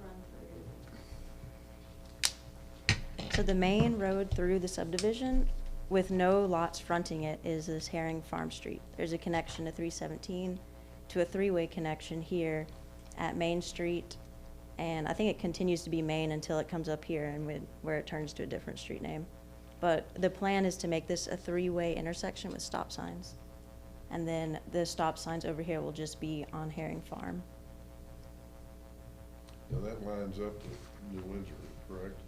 Yes, it follows y'all's thoroughfare plan in that Windsor comes across and comes through. And then in the future, I think y'all were in discussion about expanding Main Street through here so that it's a proper thoroughfare. Eventually, that will go all the way across and come out City View Road, I believe, is the way it's set up on the thoroughfare plan. There's going to be another entrance on Main Street here to this cul-de-sac on Laura Hall. And then we have a stub-out street to cross this channel. There's a channel running through the property here where all the water flows down to this point, at which point it crosses under 317 through some culverts and a city channel. We're gonna build this we plan to build this roadway up to about right here, but then dedicate the right-of-way here. And then in the next phase, build this street connection over the channel and then build out the rest of this. There's gonna be another street connection here at this Jensen. It'll come through here and come through here and then go out to, not Main Street, what's the name of the street? Old It'd be- McGregor Crawford Highway. Yes, that one. As development goes to the west and that road becomes a reality over towards City View, you'll probably be developing the type of traffic numbers at that intersection that it'll be looked at as a controlled traffic light. That'll all be a TxDOT affair.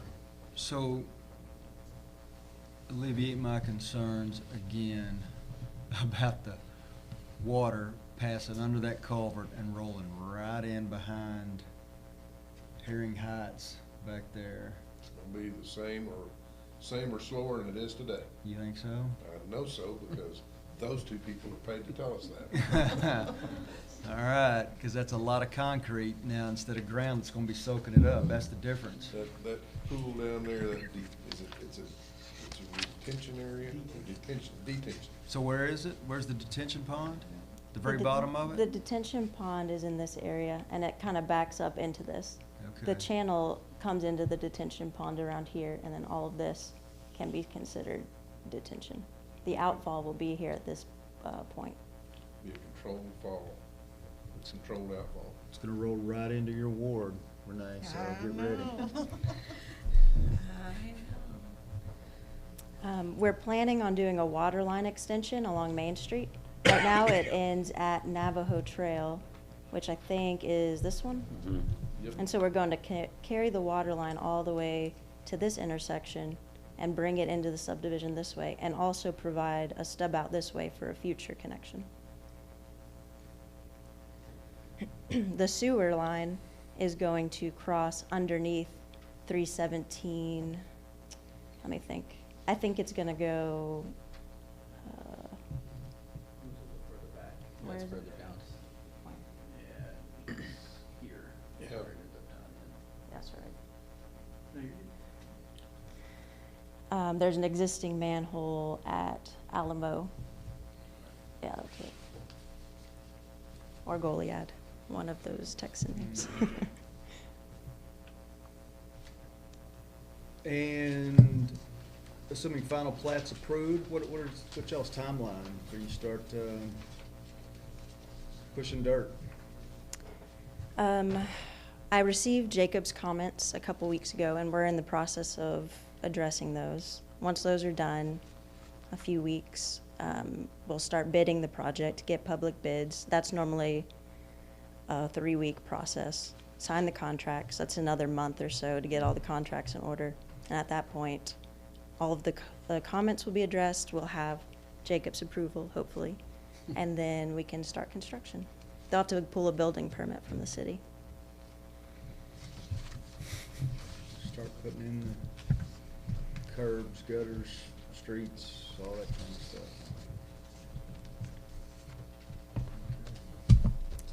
Well, actually, it's not going to be curbed and guttered. It's going to be roadside ditch.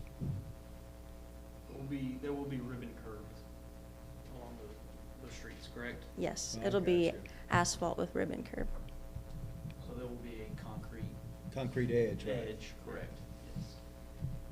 And the roadside ditches will have a concrete pilot channel in areas that are deemed to be a low slope critical. That by itself will solve a lot of problems in the future for everybody. Never underestimate the power of a small pilot channel. The pilot channel will also go through the channel in the middle, all the way down to the outfall. And then there's another pilot channel through the basin that'll collect water here and take it to the outfall.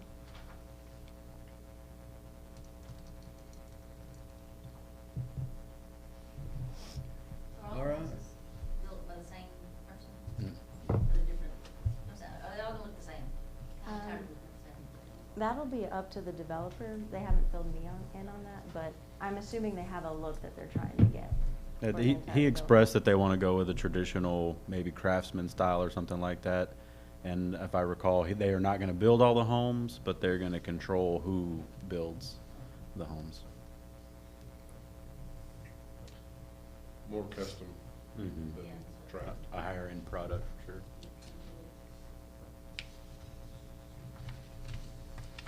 These guys are custom home builders now. Okay, anybody else? Public hearing, item 15? Hearing none, public hearing is closed. Thanks for your input. To item 16, discussion and possible action regarding final plat of Country Trails Residential Development Phase 1 for Han Development Group LLC is recommended for approval. Planning and Zoning Commission with final comments, changes by Walker Partners applied. Is there a motion under item 16? Move that we approve the final plat of Country Acres Residential Development Phase 1 for Han Development Group LLC. Second. The motion is second under item 16. Any other questions? Hearing none, all those in favor say aye. All opposed, no. That motion carries. To item 17, hold a public hearing on ordinance O-01-2023, removing authorization of duplexes within R zonings. So the city of McGregor changed the ordinance, I believe 2015, to include duplexes as an option by specific use permit in R6 and R7.2. So council is elected to have the moratorium in place. This just further enhances it and removes the possibility of duplex even being applied for in residential zoning. So anything R10, R7.2, and R6 would just be single-family housing. And so this is the verbiage as approved by the city attorney. It basically goes back into the ordinance and reverses what was enacted in 2015, changes the layout here, and deletes subsection D in each of the respective subsections. As a note, you would still have your infill development incentives, but of course they'd only be for single family.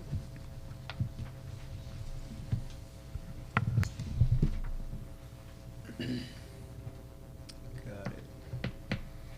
You know, it's interesting, we put this in 2015, and since that time, look how much things have changed. We've gotten to this point, 7, 8 years later, we've got houses going up everywhere, where earlier it was a thought of, well, anything that would be built would be a good thing, and now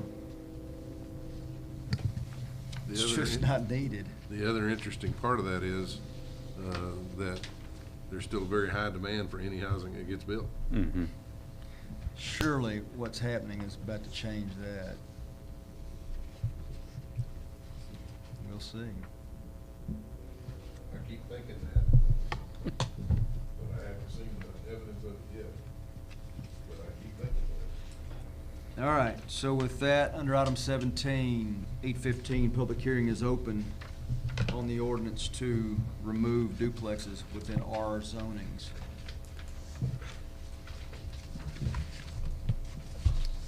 Hearing nothing under 17, go to 18, discussion and possible action regarding approval of ordinance O-01-2023, an ordinance of the City of McGregor, Texas, amending sections 2.3 and 3.5 and 3.6 of the zoning ordinances of the City of McGregor relating to uses authorized in single-family residential districts, R10, R7.2, and R6, removing authorization of duplexes within R zonings as recommended for approval by Planning and Zoning Commission. Move we approve ordinance O-01. The motion is second on item 18. Any other questions or comments? All those in favor say aye. Aye. All opposed, no. That motion carries. To item 19, to open a public hearing regarding application for certificate of appropriateness for construction of an open-air pavilion at 200 South Main Street.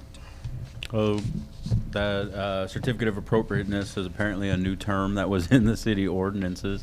But the Historic Commission has looked at this and approved the open air pavilion. So Ms. Clarkson is here if y'all have any questions for her during the public hearing. But this is the open lot right here that she is proposing, open air pavilion.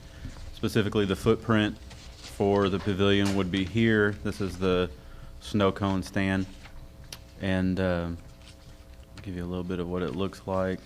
It essentially will look like this. I think it'll have 2 more legs here in the middle for support just due to the length of the structure. The roofing is going to be metal, but it'll be a design that kind of harkens to a different era of McGregor. So new, but with the aesthetics. And then it's all steel pre-engineered, something like a Mueller brand building. new concrete slabs, ADA accessible entrance, some gutters off the roof that will drain onto 2nd Street, picnic tables, cafe style lights, hopefully a stone outdoor fireplace, lots of plants and greenery, just an inviting atmosphere. And then she would have food trucks, depending on the length of the food trucks, 2 to 5, depending on how big the trailer is or whatnot, on the back side of the pavilion there. So they could order at the food truck and then eat under the pavilion. And they could enter from Main Street or 2nd Street. Have a slide for that. So that's one of the entrance there from 2nd Street. And then she's going to keep this open here. This is where the end of the pavilion would be, so they could pull in here if they needed to. That's where the food trucks would go. She's not going to provide them any water or electricity, so they would be self-contained. They'd have to have a generator or bring some potable or non-potable water on their trailers. But they could wash dishes and stuff. And she does have a drain that exists for the snow cone stand that she can put the dirty dishwater in, so, but it would not be any sewage or black water that would be going in there. That's right this side of the exercise. Yes, sir. Yeah, it's right on the outside to the gym. Gym is right here. And I believe this is where automobile repair facility used to be that burned down. So this will all be new concrete here. This will all be leveled out and worked so that it's smooth. And no parking back here. She does have some people that park there now for the gym, but maybe a future project would be to pave that. But she's going to put some kind of barricade back there just due to the city's impervious surface for parking. But park the food trucks along here. People can eat underneath here. So that's what I was gonna ask about. What are you gonna do for parking, Becky, whether it's, first of all, hang on a second. Let's open the public hearing, 8:20. Public hearing's open. So my question is about the parking for your gym and even for the food trucks. So what does everybody have in mind? I mean, the thing is, I've had a gym for almost 19 years now, and for, how long, but, Rags was there, so that wasn't a parking area then, and it's really not been a parking area, but people do park there. But, I mean, they would just have to park along the side, by the purple building, in the front, and then if they could come in through the alley, and I could do some parking in the back, I mean, there would be some spaces back there, but that would have to come a little bit later. Wouldn't happen right now. So city people, do what? Central Business District with a historic overlay, so that's why it's permitted by being in the business district, but because of the historic overlay, it has to be reviewed by the Historic Commission and City Council. Has the Historic Commission looked at it? They did, they approved it. And then, Becky, also another concern is the no electricity. I'm just thinking about generators running all the time. If people are, I mean, it's just loud out there. I think most of those food trucks have gone to those little compact, little Honda ones, and you can talk over them. They're not very loud at all. Is that right? Is that like, so I guess that's what they do at Founder's Day, huh? Mm-hmm.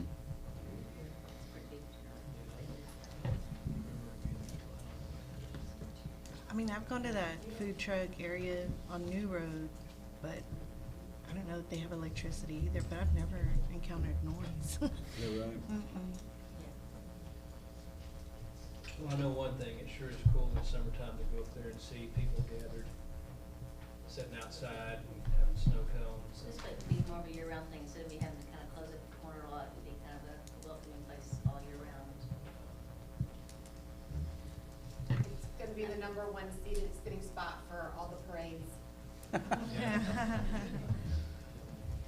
sales spots. They gotta buy food, so. I mean, I think it'll be good, but what about, like, do we require anything like a bathroom or? Not because the food trucks are not like a building. They're mobile, so they're not required to have a bathroom. Now the folks that do work at the food trucks, I think Ms. Clarkson had, they can use the restroom at the gym, but people that are coming and going because it's not a with walls and the ceiling type structure, it's kind of come and go. She's not required to have a bathroom for the public.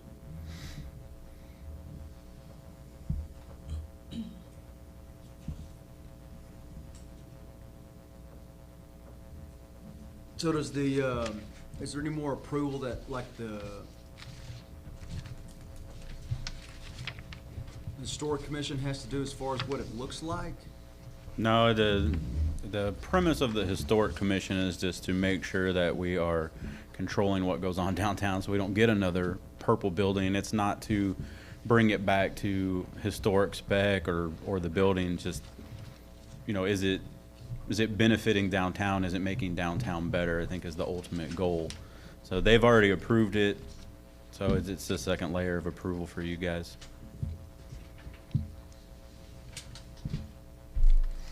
So Becky, what do you have in mind, what it's gonna look like? Because again, I don't want like barn tin on it, and, you know, it looks like It's a. like a galvanum roof, and it's, I think the R panel is what we're gonna do.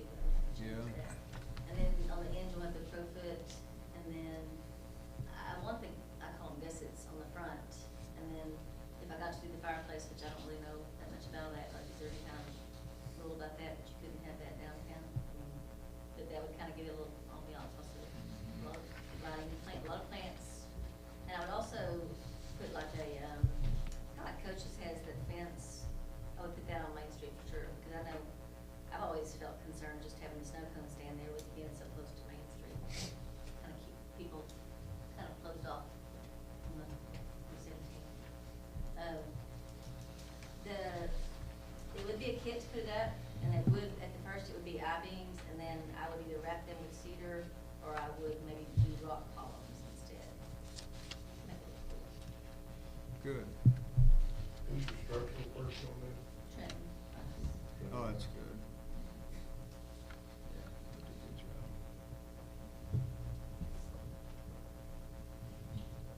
He'll make it look good, or we'll make it good over. Yeah, exactly.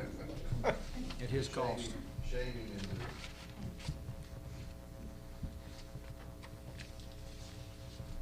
All right, anybody else? Public hearing, 8:25. I have a question. Yes, ma'am. Going to that, she had mentioned about the bathroom, people that have access to the bathroom, and he said it would only be for the trucks.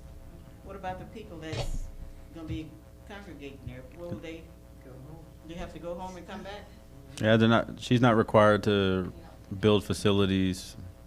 I'm not saying like down the road if it went well. I mean, the thing is, will it do well with the food trucks and stuff? If it does, I don't mind. I could somehow, since I own the building next door, I could do something with the bathroom in that way. Maybe opening the doorway and doing there should be a toilet and a sink, but I would have to kind of wait and see how things go. Yeah, like that one on New Road, there's no restrooms either. So, I mean, it's like, it's, you know where Bushes is, where you go to the base, like, right there, right next to Bushes, there's like it's like a little square, kind of like what she's wanting to do, and I mean, yeah, I you do agree the that's food just trucks. desperate, and I wouldn't go back. There's one out at LaSalle too. Oh, yeah, and then there's that one too. I don't think there's a restroom there either. I don't recall there being one there. They have an indoor place there too, though. I don't know. It's been a long time, so I've only been there once. But you know, I understand what everybody's kind of saying, but you have to still take into consideration, there are people that at some point, so only thing I would hope that it wouldn't be where if someone really and truly had to use the restroom at that particular time or whatever, as you have that deal, that, you know, it wouldn't be where you just automatically just refuse people to come in there and use it. If it was somebody that really had an emergency or whatever, I wouldn't want you to think, huh? I said the girls working the snowball stand do have a key to get into the gym, so. Yeah, I mean, you know, I would hope that at least, you know, just consider that. And I'm not talking about just on a regular basis or whatever, but, you know, I mean, it is time that for all different reasons, people, you know, sickness or whatever, or they own certain metals or whatever, and really and truly, you know, because you wouldn't want them, if they were, it was easily access to go and just use the restroom. I mean, You know what I'm saying? I would hope it wouldn't be where they'd just be automatically, you know, now you can't use my restroom, you know. And I know you would have that right, but I'm just saying, at least kind of be considerate. Yeah. That's all I'm saying. I would think that's something we would want, you know.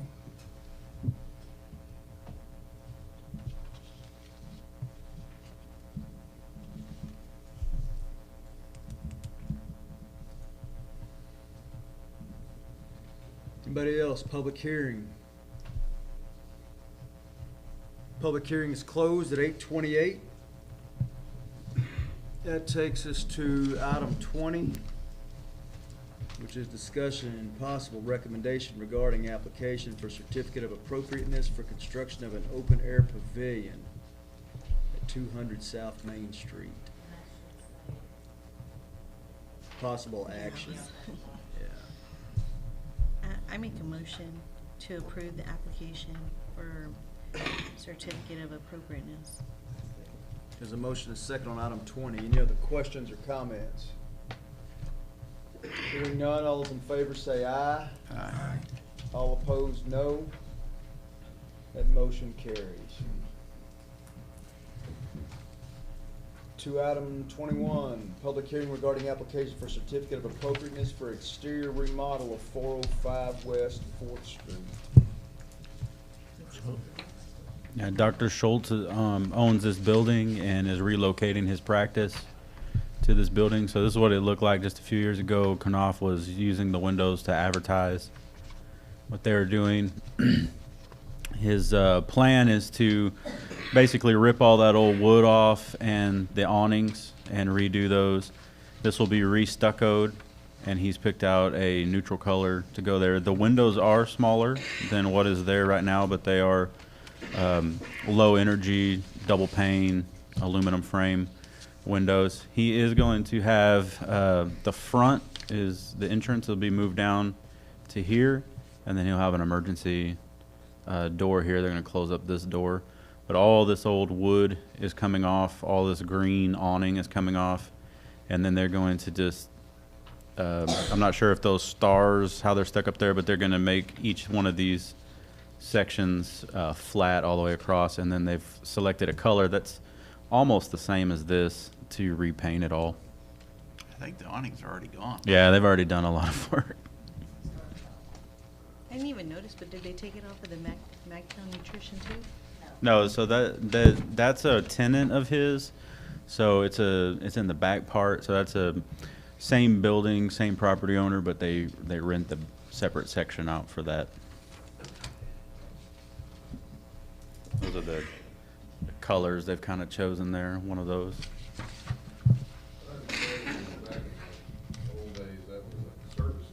Yeah, I was informed that was a gas station, so my initial argument was take it back. That's not going to happen. So, yeah, that baseline where that old wood is right around the bottom. Yeah.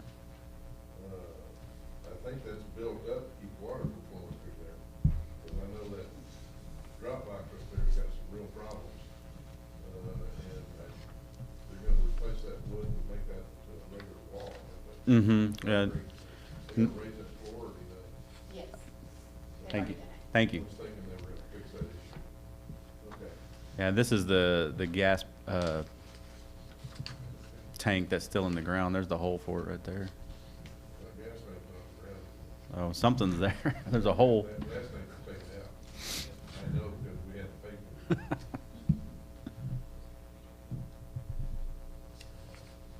for it. Okay.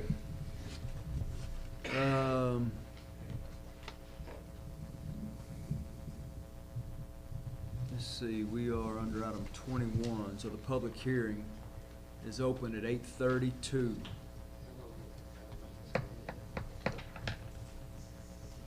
Anybody, public hearing? Hearing none, public hearing is closed. To item 22, discussion and possible action regarding application for certificate of appropriateness for exterior remodel of 405 West 4th Street. I'll make a motion that we approve the certificate of appropriateness for the exterior remodel of 405 West 4th Street. There's a motion and a second on item 22.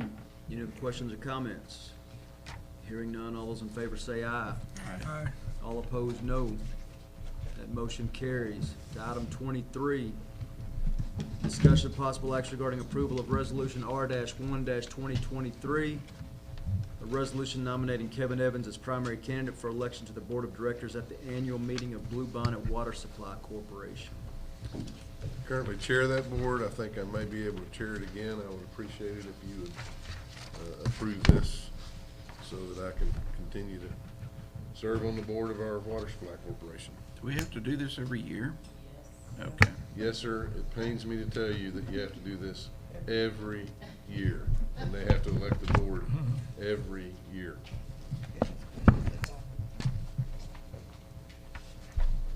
All right, is there a motion named by resolution? I move that we approve resolution R-1-2023. Motion is second on item 23. Any questions? All those in favor say aye. Aye. All opposed, no. Motion carries. To item 24, discussion possible action regarding approval of resolution R-2-2023, a resolution nominating Chad Sailors as alternate candidate for election to the Board of Directors at the annual meeting of Blue Bonnet Water Supply Corporation. I move that we approve resolution R-2-2023. The motion is second on item 24. Any questions? Hearing none, all those in favor say aye. Aye. All opposed, no. That motion carries. To item 25, discussion possible action regarding approval to designate the city employees who hold the positions of city manager and city secretary as authorized persons to sign the transfer document upon the purchase of a burial plot in McGregor Cemetery. So, this comes with a discussion with Charlie. Usually we have these deeds, very old format, copies that just been made of them. It looked terrible, so we had new thing created. And the mayor's was the signature on all of them. And I didn't really feel comfortable with that either, because we would have to call every time, you know. I mean, I do if I use this now. So, we got it, with Charlie, and he said it would be better if we could just designate by position instead of name, so we don't have to do this again. That's good. Make a motion that we approve the designation of city employees to hold the positions of city manager and city secretary as authorized person to sign these documents. Second. So motion is second on item 25. Any questions? All those in favor say aye. Aye. All opposed, no. Motion carries. To 26, discussion and possible action regarding approval of the order of general election for wards 1, 3, and at-large council members on May 6, 2023. Can I do that, or? Can I I'd like to make a motion to approve the order of general election for Ward 1, 3, and at-large. The motion is second on item 26. Any questions? Hearing none. All those in favor say aye. All opposed, no. That motion carries. To 27, receive financials as of December 31, 2022, and quarterly investment report. Yeah? Huh?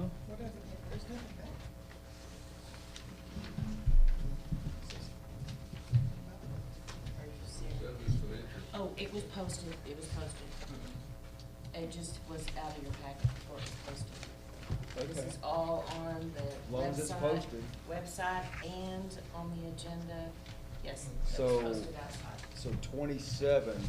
Yes, because I was waiting on an answer from Charlie. Okay, so can I read what you got I'm there? sorry. Yes. All right.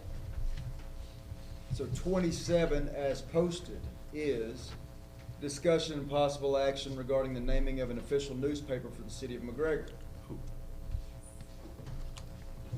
Okay, so what are we doing now since the All right. mirror is closing? Yes.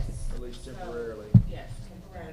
So we do, there's no way around it. We have to go ahead and name Waco, just like we did the last time. When they are back up and open, we will come back in and we will see it again. Okay, so it's the Waco Tribune Herald? Okay. I tried. At great expense, I might add. Yeah. This is crazy. But, Brian has some public notices that have to go out before the paper's gonna come back to public. Okay. All right, so is there a motion to name Waco Tribune Herald as the official newspaper of the city of McGregor? Make a motion to rename Waco Tribune Herald the official paper of the city of McGregor. Okay. Is there a second? There's a motion and a second on item 27. Any questions? All those in favor say aye. Aye. All opposed, no. That motion carries. Now to 28, which is to receive financials as of December 31, 2022, and quarterly investment report. Go Carolyn. Okay, Mayor and Council, December represents 25% of our fiscal year. And as you'll note, all our revenues exceed, with the exception of the exchange, and then all of our expenses are below the 25% threshold. So far, that's looking good.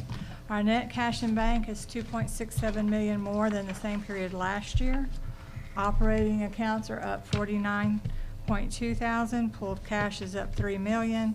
Grants are up $11.4, and capital projects and debt service accounts decreased $24,300 and $401K respectively.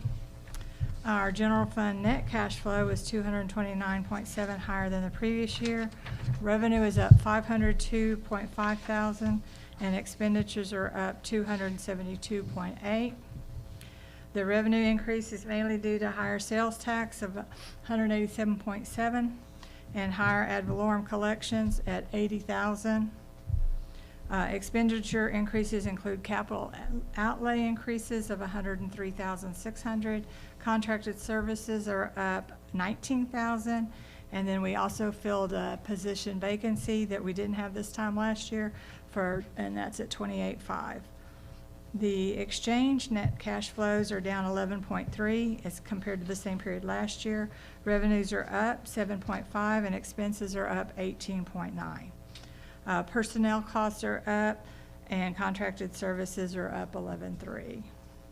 Our airport net cash flows are down $7,700. Revenues are down $4,300 and expenses are up How can the $3,400. revenue be down at the airport? Is that related to fuel sales, that kind of thing? I looked, fuel is one of them, the fuel flow, and it's probably just timing, so. Because the hangars are always filled and generating income, right? Yeah, and I'm trying to think, there was one other thing. Oh, one of the land leases, it was down a little bit, and that is, again, when did it get paid? It could be that they paid it in January and not in December, so. And then the next thing in your packet is your cash flow, which just describes what I just kind of recapped for you, but that's the individual accounts if you want to look at those. And then the next one is the expenditures with both years there. And then to recap all that is the next slide, which shows that our operating accounts are up $49,212. Our debt service is down $401,126, and of course that's due to us paying debt. Capital projects are down 24.3, and grants are up 11.4. So your net, with your pool cash being up 3.03, is 2.672. The next one is the one that we kind of like. That is our sales tax is up considerably from this same time last year. As you can see, it was 300, or I wish I could see. 338, 851, and this year it's 617. Is that a true trend line? Yes. Well, I mean, that's Did going we from. check last month to make sure? No, I'm just kidding. There was. Do what? I was like, did we check last month too? Because we were kind of high. No, I'm just We kidding. were. I mean, it's, yeah, I mean, considering that we're almost halfway through what I budgeted for the entire year in the first 3 months, that's pretty good. Some So, of that's not real, but it's still a high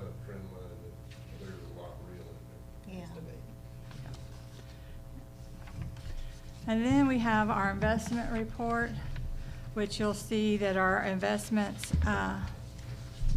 between September of last year and December changed $1,035,000. A lot of that is your general operating, $1,300,000. Of course, a lot of that is your ad valorem and sales taxes that are driving that upwards. And then, of course, the decrease in your EDC and TERS is actually working on the project, so we're spending some of those funds. And and then also your debt service, so there where it was paid. Your cash and investments on hand at December was $30,260,000. Your change in cash since quarter 9/30 is $1 million, as I just said. Interest earned fourth quarter calendar year 22 was $447,000. Fiscal year to date interest is $262,000. And so, and then we have 73% of our money in the pools, and the bank is at 27%. Right now, your pools are paying considerably more than the bank. You know, there for quite a while last year, they were neck and neck. It really didn't make much difference which fund you had them in, but now it's starting to make a difference.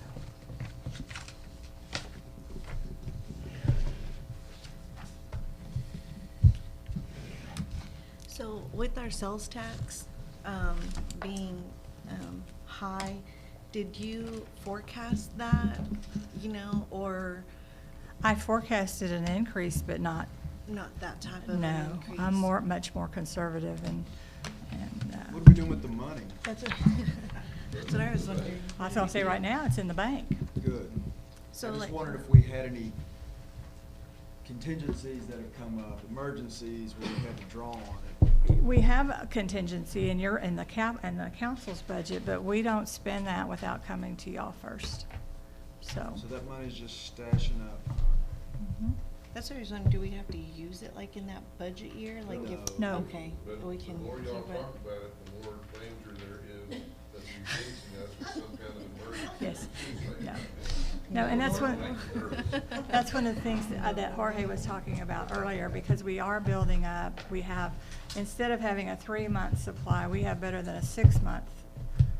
You know, if something happened tomorrow, we could still continue to operate for 6 months without even feeling it. So, and that was the goal, to get there. That's good. Okay, thanks a lot, Carolyn. Kevin, 29, closed meeting. Yes, sir. So that's closed meeting pursuant to Chapter 551 Texas Government Code in accordance with the authority contained in Section 551.071.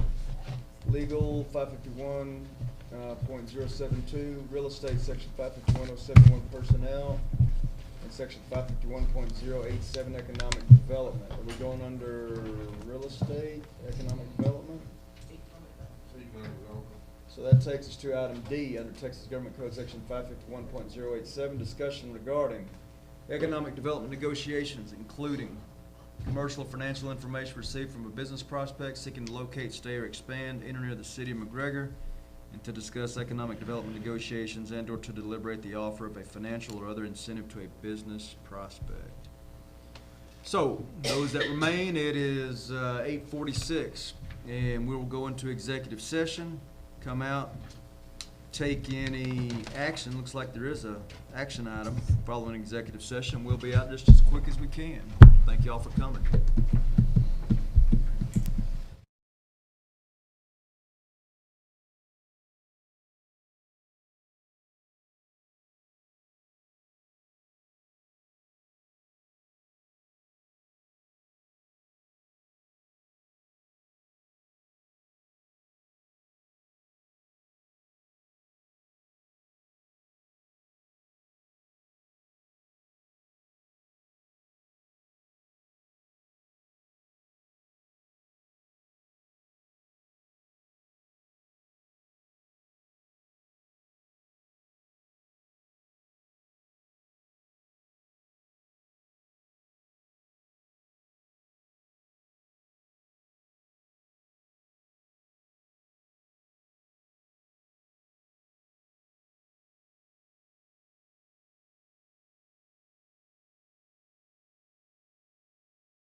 coming out. Under item 30, discuss and take possible action regarding approval of Project Chatter. Do you need to put anything specific in it, Kevin? Do you need to put anything specific? Sale price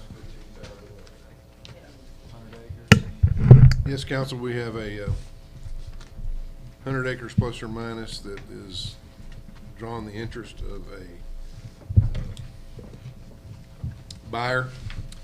It is a buyer we have a relationship with, and I propose we do the same deal that we've done with them before.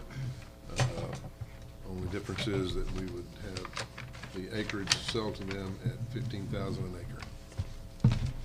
And need your authorization to proceed with the city attorney to begin developing the agreement with the company. All right, so someone take a stab at that under item 30. Make a Sale, motion. sale price and development agreement. I'll make a motion that we approve the sale price of $15,000 an acre, or 100 acres more or less, for Project Chatter. Second. There's a motion and a second under item 30. Other questions or comments?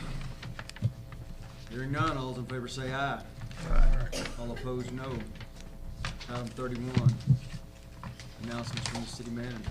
I'm handing out, sorry, sir, the long-awaited quarterly report that Renee asked about quite a while ago. This is something that can be done differently if you'd like it to be. We're looking at just giving you the numbers of the things that we count as a general rule, at least most of them. And if you'd like to see something added, deleted, or whatever, let me know. But this is our first blush at it. We will begin posting this on the website on a quarterly basis. It will be put in a share file that the staff can post it to as the quarter is approaching, or as the quarter passes. We'll probably be about a month behind. This is the first quarter of our fiscal year that you see here. I give it to you for information only. Sorry it took so long. It's something that, quite frankly, we probably should have been doing all along, but we're not real good at looking backwards. But it's important that we're able to report what we're doing. And again, if it's something you'd like to see differently, we can do that. Now, the police department's pretty much is the standard federal reporting, crime reporting statistics. So that one I can't do much with. But the rest of it, as you can see, some of it follows like court follows. Code compliance. Let's see. Utilities, that's pretty standard. Streets, we may change that up some over time. Community development, that's pretty standard. Building code compliance, that's probably going to expand when we figure out how to report on what our third-party contractor does. Airport, hurt Barry's feelings. I didn't ask for airport, so he gave it to me. I find the fuel number there on jet sales phenomenal. You've got a business service airport, general service airport, that's selling that level of jet fuel over that level of avgas. That's a pretty interesting number. Your estimated arrivals and departure, in other words, your touchdowns and wheels up on that airport are pretty high. You know, almost 3,000 in the last quarter. That's about 1,000 a month. That's quite a few if you think about it. Then community service, that's probably going to change. Cassie already changed it a little bit. We'll probably also expand some of the reporting on parks and some of that stuff. And then also, we're going to have to add the swimming pool during the season. So you'll see some of that. So there it is. That's our start. Again, please look it over. If there's something you'd be interested in seeing, we'll do everything we can to accommodate. If there's something you don't want to see, we'll talk about that and try to figure out why. But anything's possible. And that's all I have, Mayor. Okay.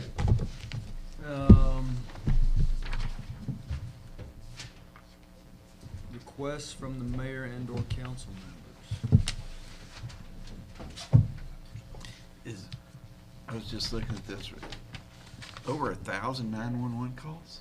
I saw that too. Yeah, that That's, seems like a lot. gosh almighty. I mean, it's too bad we don't have like past quarter to, I was like, man, that's a lot. Remember that number? Yeah. When you look at your ambulance Yeah. agreement. Because they are asking for an increase. Of course. So they only had 249. They've been in here 10 years. Is that how long it's been? We're actually a little over. It snuck up on both of us, and so I did a real quick 60-day agreement to get it to move forward. When And you we're gonna say- change it, by the way, to the fiscal year instead of the calendar year, so that it'll match. Oh, that's what I was gonna say, so this would actually be October through December. Yes. So it doesn't even include the, like, the ice and stuff that we had, which I Doesn't think our include folks the were pretty ice. busy there for about 3 days. Obviously, it doesn't include the, That's order of election. Yeah, Oh, okay, thank you. Thank you. you're very welcome. I almost titled it the Renee Report, only because I felt bad about dragging my feet on it so long. My question, I guess, has to do with the committee using the COVID money. I know I had raised this before about the park over at Bewley. Is that gonna be in there? Have y'all discussed that? What are we gonna do about Bewley Park? That place is a mess. I drove by that the other day. The place does not look The good. It's vast the one- majority of the money that we discussed was for roads, strictly for roads. And that's fine, that's Well, good. but now that you've got the other, you can change that, so we can take a We just look. need to figure out what to do with Bewley Park. It's the one park in town that I've is just been, a nice. I've been trying to get it just cleaned off forever. Cleaned off would be good. We still need a tennis court, need a place to play some basketball over there. I mean, it's just a mess. I'm working on getting the tennis courts reopened to the public, but I'm not there yet. Well, until that time, we got nothing. We're not gonna build one there, not now, but not out of what's there, but we need to add one. There just needs to be a priority to get something done over there. I know it's money, I know it takes money, but we got some money, so. Look at, what did you just say? We got some money. I saw that sales tax money. We just sold a piece of land, possibly. What did I say less than 2 hours ago? I can do the math. What did I 15,000 say times 2 hours 100. ago? Take one- Same deduction I already Won't take a whole lot of money to fix a park. Oh, it takes a lot of money to build a tennis court, but you may have enough, we'll get there. My sister-in-law Lori was the one who wanted a new tennis court. So, Now, nobody said well, we all pickleball want yet. one, but You can double that up. That court can double. That's all I got. Anybody else, council? Okay, with that, this meeting's adjourned, 9:39.